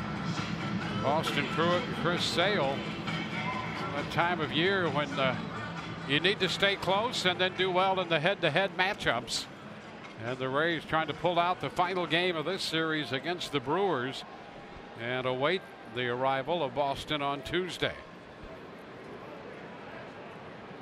Brad Miller leads it off, and the pitch is inside.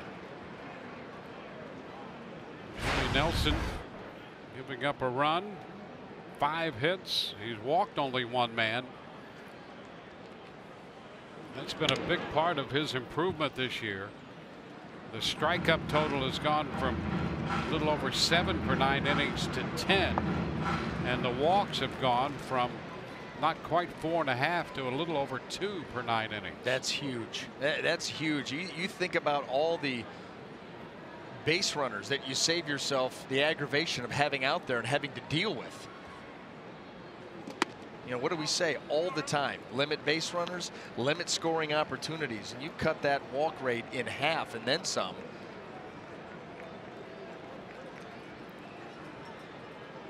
Three 3-0 the count to Miller. He takes a strike now.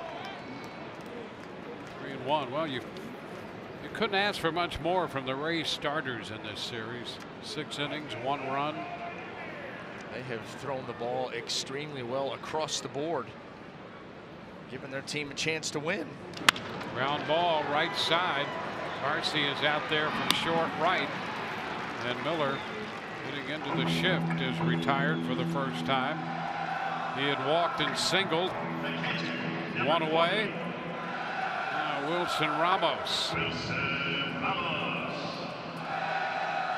It's so funny, and you think about the job that the Brewers starters have done. Ran into Bill Schroeder, the analyst for the Milwaukee Brewers, and he's like, what is this, the World Cup? Can't score. Yep.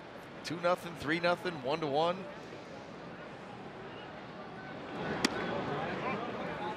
Which is down. 1-0 to Ramos.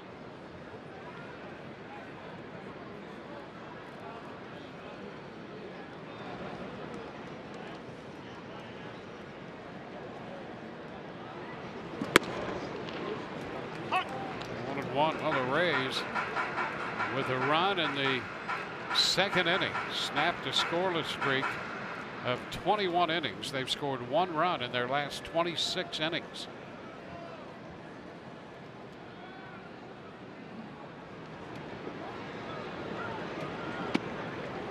Two balls and a strike. It's something that you know is not going to continue, but you'd like to see him snap out of it like now. Yes, maybe this hitter. Nice. 2 balls, 1 strike.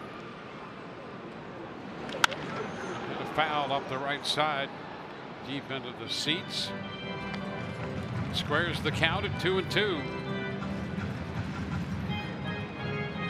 Malik Smith is on deck.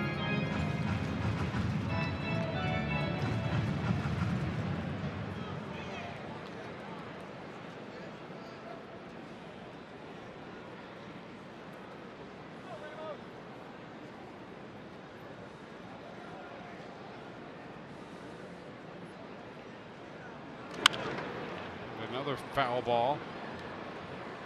Well, Ramos came into the game 2 of 3 in his career against Nelson with a home run. 0 for 2 today. Got the run home in the second on a double play ball.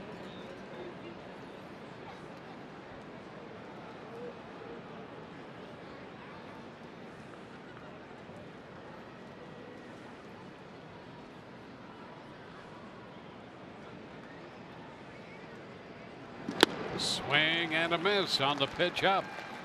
Fastball perhaps up out of the zone, and Ramos is out on strikes. Tantalizing. It's all you can describe with those types of pitches.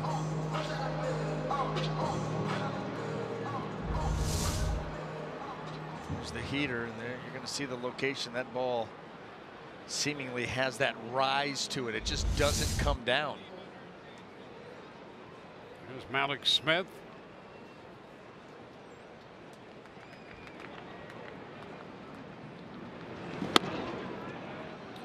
Leans away. Smith 0 for 2, a couple of strikeouts. He was 2 for 4 in the first game Friday night.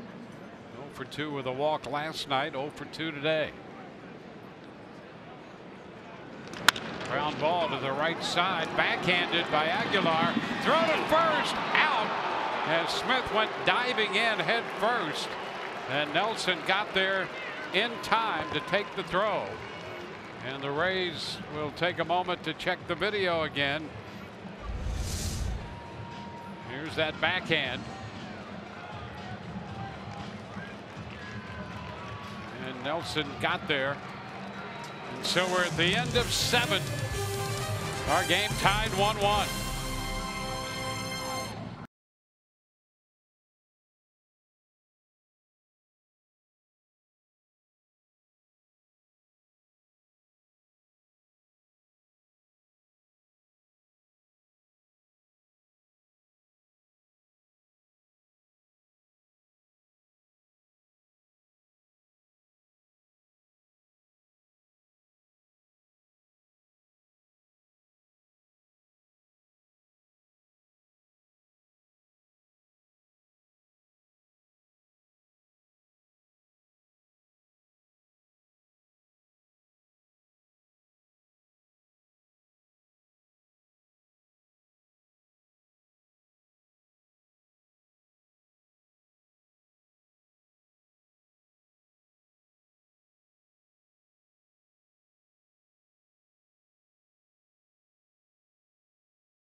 And then Tuesday night, it will be the Boston Red Sox end. We'll be with you at 6:30 at the beginning of our coverage. And Austin Pruitt will make the start, taking with him his record of 6-3, coming off the great start in Houston.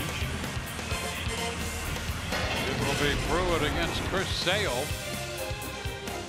And then Jake Odorizzi back off the disabled list to face Rick Porcello on Wednesday. Our coverage begins 6:30 both nights. And Austin Pruitt's like, really? Okay, so Dallas Keuchel, and then I'll go Chris Sale. Just mow through the best lefties in the league, one after the other. Well, it worked the last time. Listen, if you don't give anything up, you got a chance. At a no decision. Dan Jennings Pitcher number 3 for the Rays on to face Sogard, the left-handed hitter. It's a strike. It's 1-1. Travis Shaw due next. The Rays had Jennings and Hunter up in the bullpen, and Tommy Hunter stays up down there.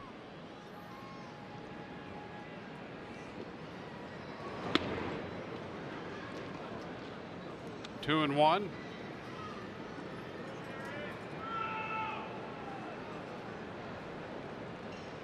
Well, a tie game in the 8th.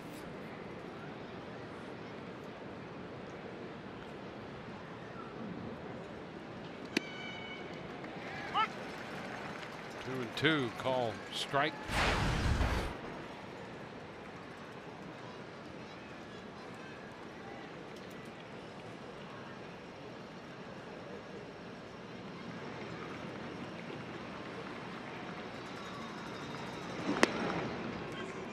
Count goes full. Having a hard time right now trying to keep that breaking ball on the plate, or at least close to the plate. Big bend in it for Dan Jennings.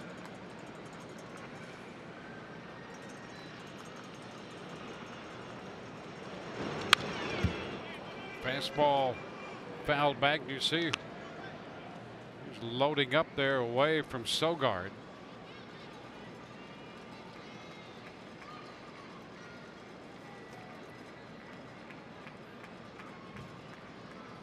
That's Travis Shaw, the on deck man.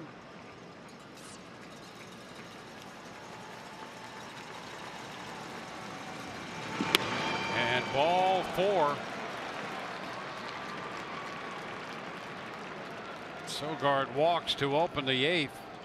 Third walk issued by Rays pitching, and this one leads off the inning. Well, now you got to go to work. And you've got a dangerous hitter up at the plate. Travis Shaw inserted into this game early after a hit by pitch to Domingo Santana. That's why you see him in the 2-hole as opposed to his normal position in the cleanup spot.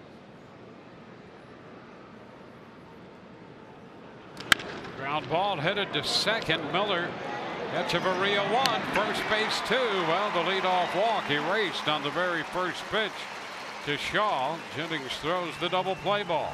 Oh, that was pretty. Yeah, the leadoff walk disappointing, but you come right back, make a nice pitch, and you get the chopper easy for Miller to handle, and you're out of the spot and out of the game.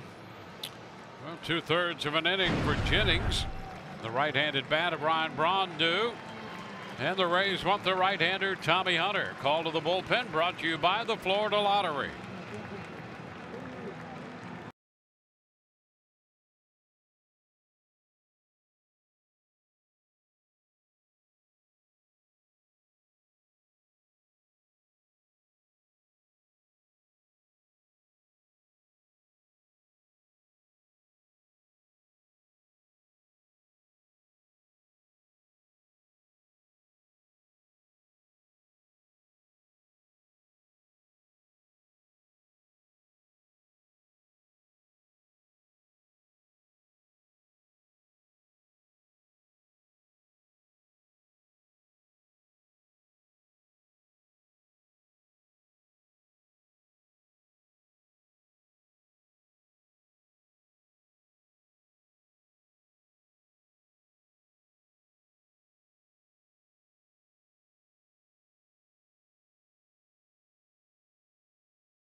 Thirds of an inning, giving way to Tommy Hunter. Get a $6 value for $5 when you ask for Grouper from the Florida Lottery. With so many life-changing prizes, get your group ready. The Florida Lottery, it's your ticket, claim it. Must be 18 or older to play. Play responsibly. Now Tommy Hunter to match up against Ryan Braun. 41st appearance for Hunter. Now he has been just awesome here lately for the Rays. I shouldn't even say lately, it goes back a while, but 41st appearance, great ERA, been very good with the fastball, the cutter, the breaking ball. This pitch, your fastball, ball one at 97. Yeah, he'll get that velocity with the fastball there. He'll throw the cutter 94, 95 and get some significant movement for a cutter. Broken bat and a hopper past Longoria. Out of all that, Braun breaks his bat to get a base hit. He's hit the ball hard all series long and just gets this one to the left of Longoria and breaks his bat in the process. The goofiness of baseball. Look at that ball taking off in and just shattering that bat. And all the balls that he's hit off the barrel that have resulted in nothing. He gets that and is able to get it by the dive of Evan Longoria. The Brewers pick up their 4th hit. I'll tell you what, too, that ball had some weird movement coming off that bat. And you could see Evan even looking in like, whoa, whoa, whoa. Like, the trajectory of that baseball was off. Jesus Aguilar taking the pitch for a ball. He's 0 for 3.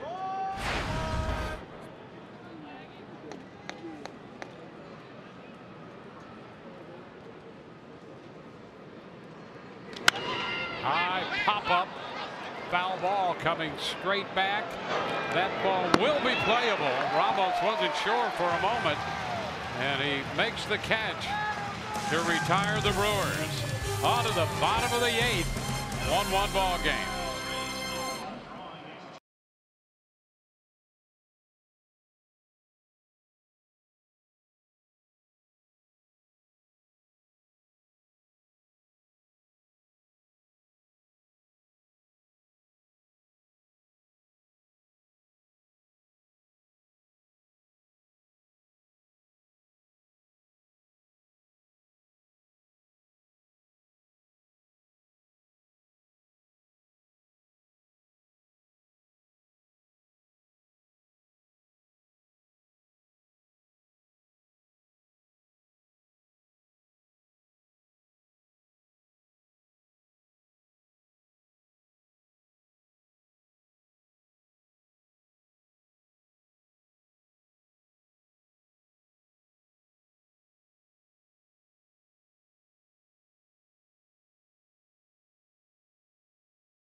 Sound is brought to you by your Southern Chevy dealers and by Geico. 15 minutes could save you 15% or more on car insurance.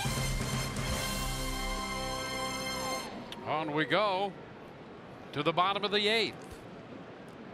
Rays and the Brewers tied 1-1. And Danny Echeverria, the number 9 hitter, leading off. Starts to go and checked in time. That pitch sweeping wide.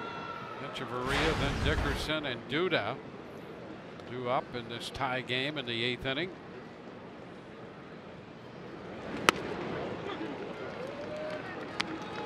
2-0.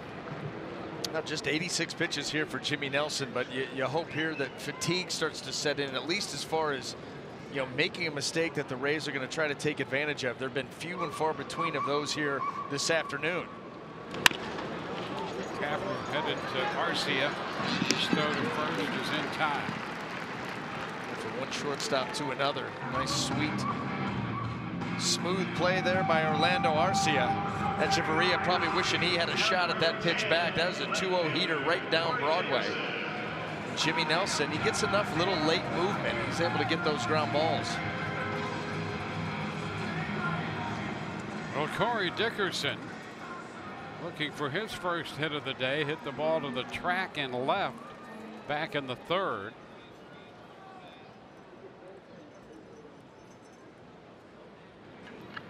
Dickerson looking for a pitch to hit here from Nelson.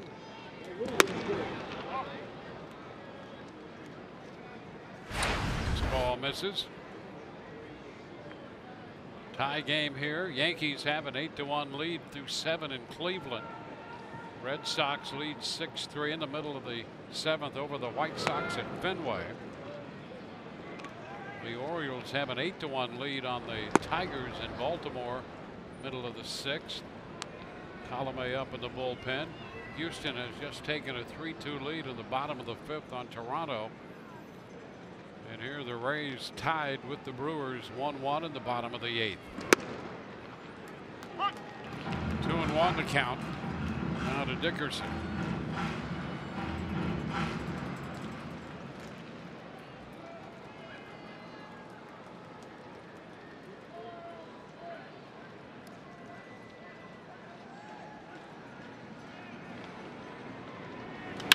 Dickerson toward the bullpen, and that one skips through and out of play.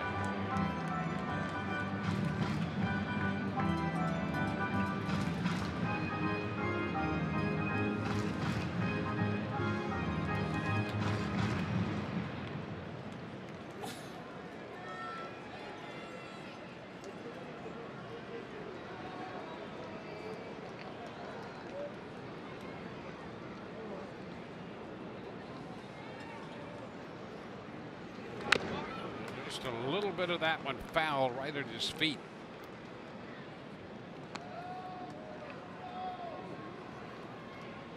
Duda on deck. He extended his on-game streak to 10 since coming to the Rays with a 6th inning base hit. He waits on deck. Dickerson fouled that one off his foot. Second he did time. that earlier in this game. Yeah, that brings out Kevin Cash and Paul Harker, because he did. This may have gotten the other foot. So now he's. See if he got the back foot. First one was the front foot. Oh. Yeah, that's a direct hit and stayed right there. How many times have you seen a guy foul a ball off his back foot? Yeah, not very often. No. For sure. He said, "Can I hit from my knees? Is that legal?"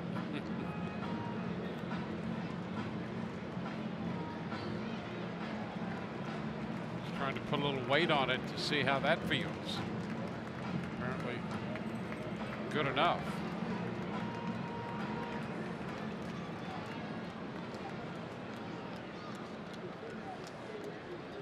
I'll tell you, when the season's over, it's amazing these hitters can even put shoes on. My goodness. You get beat up. I mean, it's every day. Yep. There is no rest. And a fastball by him. Went up with a fastball for the strikeout. So 2 outs in the 8th.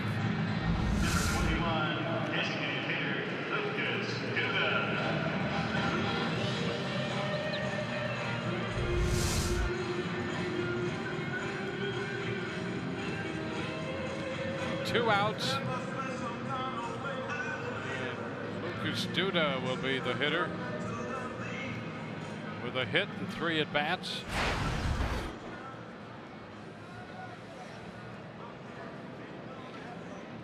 Now here we are this deep into this game, and the pitch count is just 93 for Nelson.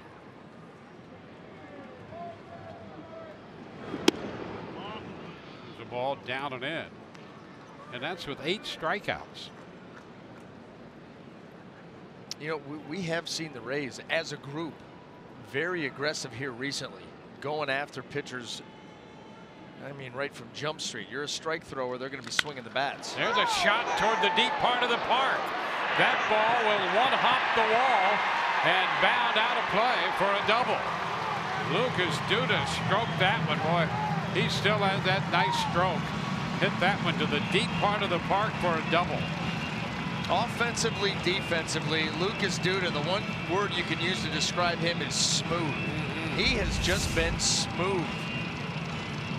That leg comes down on time and he pulls the hands through, gets the barrel to the fastball that's up and somewhat in.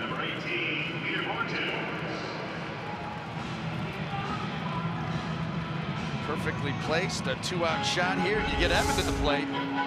Peter Borges will run at second base for Duda. So increased speed there. And Evan Longoria is going to take a shot here against Nelson in a 1-1 ball game. Suddenly the Rays with a threat.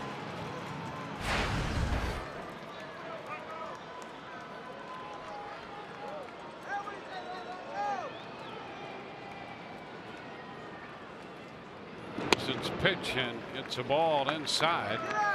Longoria single to right in the 4th, hit by a pitch in the 6th. Rays scored a run in the 2nd.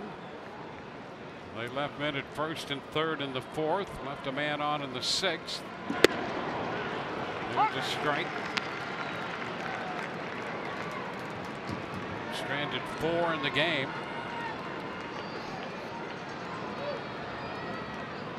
And Borges pinch running at second with 2 outs in the 8th.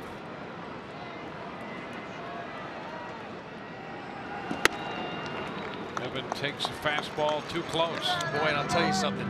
These are high risk, high reward pitches by Jimmy Nelson. He continues to pound that fastball in. Now, if he gets it where he wants it, you can jam Evan. You can try to sneak that ball inside the swing and get a swing and a miss. But boy, if you miss just by a little bit, Evan's going to be all over it.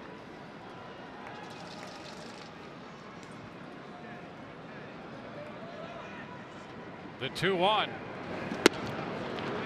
And he throws a strike on that outside part of the plate. Well, the first 3 in, he used to set that pitch up there. He got out of the area and spun that slider right across the zone, the outside part.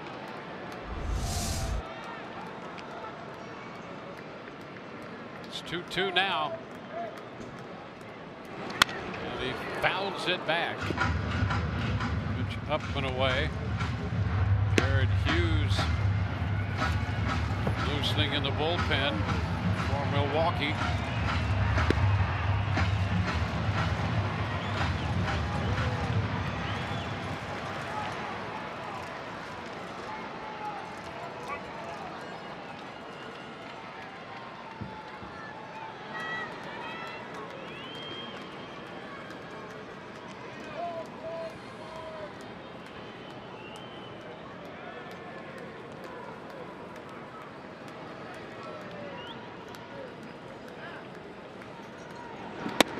Full count.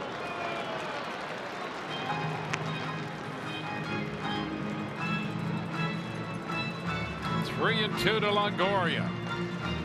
Set up on the 2-out double by Lucas Duda. Peter Borges running.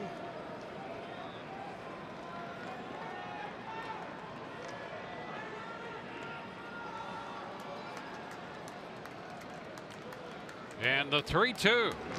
Little tapper foul. We'll see another pitch.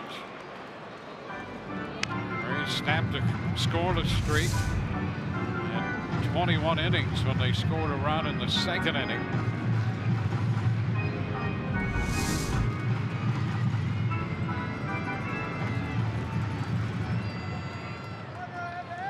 Scored 1 run in 27 innings. Potential go-ahead run at second. 2 gone and a full count for the 2nd time. Now a step back by Nelson. Nelson and Pena make sure they're on on the same page. Hey, Peter Borges has been out there at second base for quite a while, and sometimes a pitcher out there on the mound can get a little bit suspicious, paranoid, whatever. You got a bad feeling that maybe some signs are being revealed or relayed. You come out. Got to make sure here, full count, it's a big pitch.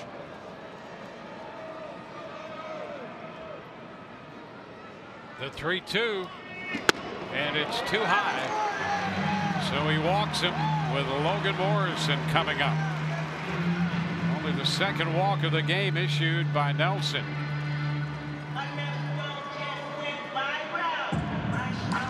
Longoria on for the third time at first. Borges is at second, and now Logan Morrison. Morrison picked up the first hit for the Rays when he opened the second inning, and he has scored the only run of the game for the Rays.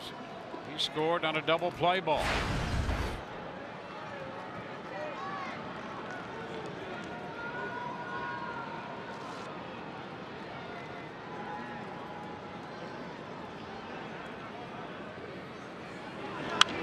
Pounds it away. Fastball away from him. Out of play, strike one. I know this. I know Logan Morrison grounded into that double play with runners on first and second, nobody out his last time up, and he was livid. And he's got a great opportunity for a little revenge here on Jimmy Nelson.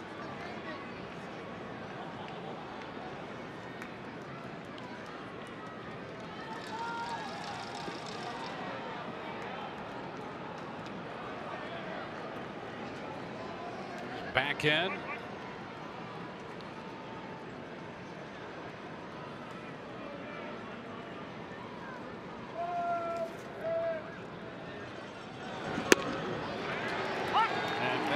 Catches the corner.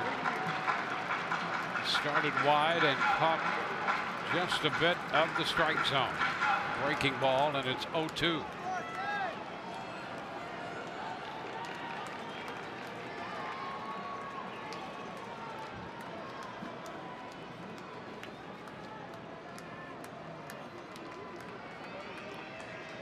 Logan had 3 hits in Friday's game. 1 for 3 today. And down 0-2 here in the 8th. Way up, and Pena had to go way upstairs to grab that one. Just about took the mitt with it, that pitch. Well, it took the mitt right back off of Adrian Johnson. I mean, that ripped that glove right back, and it's going to hit Adrian Johnson, the home plate umpire.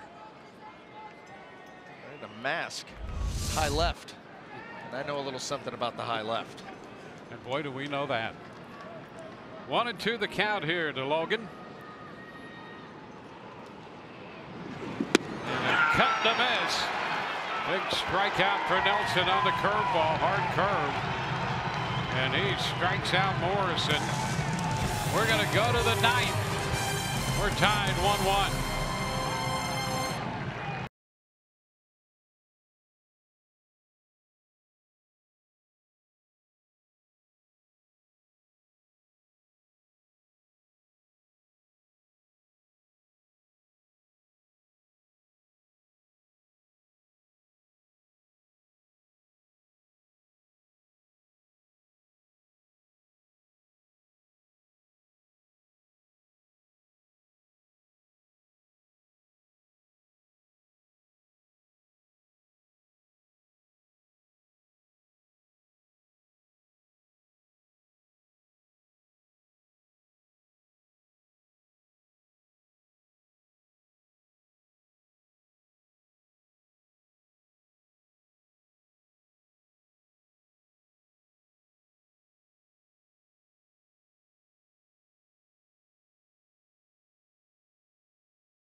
scoring series, and today more of the same. The Rays got a run back in the second inning on the double play ball from Wilson Ramos, scoring Logan Morrison.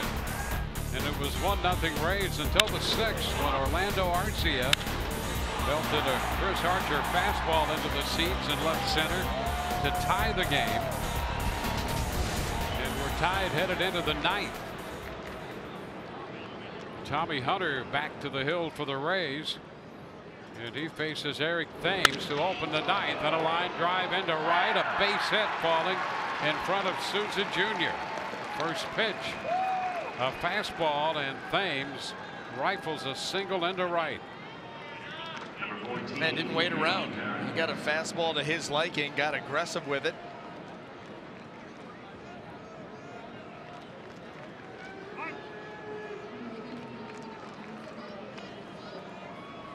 Now the right fielder Perez up here.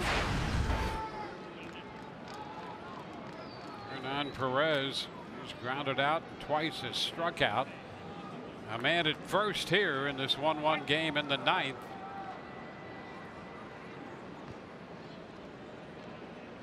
Milwaukee interested in getting the runner up to second, and there's the bunt. Who's going to cover first? Late. Everybody's safe. Miller tried to get there but could not get over in time. Thames moves up to second. And now it's first and second with nobody out. That's the only play, too. You see where Miller is, way up the middle. And if this bunt is put down, which it obviously is, he bunts it hard enough to force Logan Morrison to make the play. That forces Brad Miller to have to get there from where he was and just not able to do it. Boy, that's tough. You know, you have Brad playing up the middle, and he's also got first base responsibility. That's a tough ask. So a bunt single for Perez. 2 men on, nobody out. Here's the catcher, Manny Pena. And a ground ball short. Out at second, and Echeverria's throw to first out there. The Rays get a double play with Thames going to third. Echeverria takes care of the ground ball from Pena. Well, I think he was waiting too. Do I flip it to Brad Miller or not? Ends up taking it himself. Unfortunately, it's the catcher running. That ball hit hard. But he's going to flip now. I got it. And able to get it over there just in time. Well, what a big play for the Rays there. Actually, he was telling Brad Miller, he was holding that ball up saying, hey, I got it. Get out of my way. Let me make this play. Great shot of him. That communication, nonverbal. Now here's Broxton with Thames at third, 2 gone. A cut and a miss, strike 1. How about all of this through the first 3 hitters taking 3 pitches? Thames singled, Perez bunted, Pena grounds into a double play.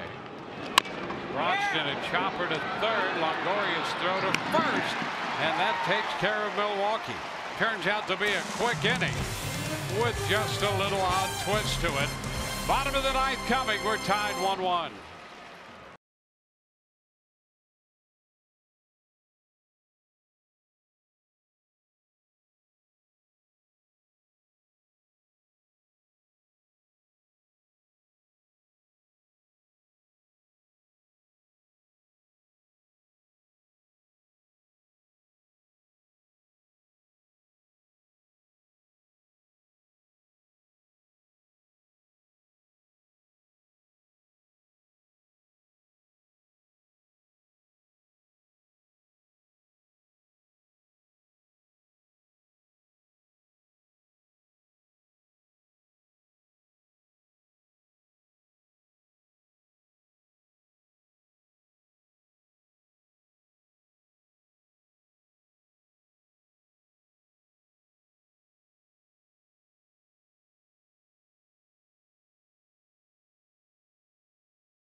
Sun brought to you by your Gulf Coast Honda dealers and by Pinch a Penny, the perfect people for a perfect pool.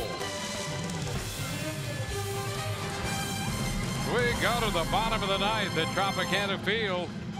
Tie game 1-1. Just 5 pitches in the top of the ninth, but a lot going on.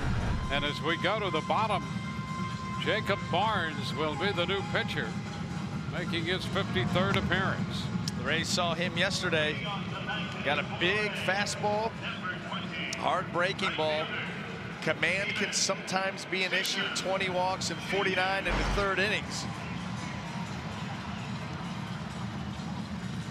Rays got a chance here to walk it off and salvage a win in this series. Well, Steven Souza Jr. will be the leadoff man. The Rays have not hit a walk-off home run, by the way, since May of 2014 when Sean Rodriguez hit one against Oakland. It's about time. Steven Souza Jr. 1 for 3. The pitch is down and skips by Pena. Jr. reached on an infield hit in the 2nd inning when the Rays scored their run. That run scored on a double play ball. 8 innings for Nelson, 6 hits, a run. He struck out 9 and walked 2.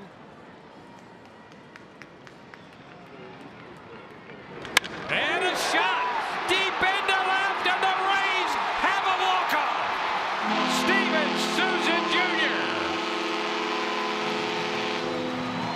Rays win it. It's a 2-1 final. Rays celebrate at the plate. Runs have been difficult to find, and they found the big one on one swing of the bat by Steven Souza Jr. And the Rays win this ball game in dramatic fashion. Again, the first walk-off for the Rays since Sean Rodriguez hit one in May of 2014. And the Rays get one from Steven Souza Jr. here this afternoon.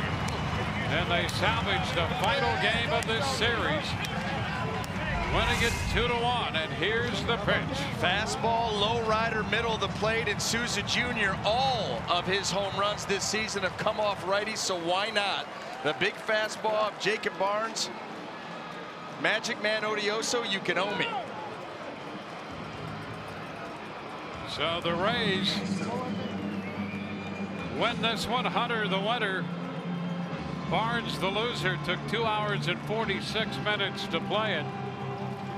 And Steven Souza Jr. a tremendous blast to win it 2-1. Let's go down to the field. Rich Hollenberg standing by. Thank you, Dwayne, and I'm standing by with the hero of the game, Steven Souza. It only took 27 innings to get your first RBI of this series. Take us through that at bat. Man, it was unfortunate the way our offense came out this series. Our pitchers pitched so good, and we weren't going to let them sweep them at our house. It was just amazing to come through for our team right there. This season has had so many special feelings. The clubhouse is so tight, and yet you go through 2 games where you can't scratch a run against a good Milwaukee team. What do you think this does for you going forward, especially with Boston coming to town? It's huge, you know. You never want to get swept in your home park, and we needed this. Hey, man, turnabout is fair play, right? Right, absolutely. But no, it was big. It was big. We needed this, especially the way, like I said, our pitchers did this. To come through was so great. I'm so thankful. Well, congratulations on the walk-off, the first Rays walk-off home run since 2014. How about that? That's great. I'm glad. Steven Souza, the hero of the game, in walk-off fashion. When we come back, we'll wrap things up and begin Rays Live, the postgame, brought to you by WB Mason. Stay tuned on Fox Sports Sun. And the first career walk-off hit by Steven Souza Jr. It turns out to be a walk-off home run. For Brian Anderson, Dwayne Stamps, hope you've enjoyed the telecast. Rays are winners 2-1. The post game is next.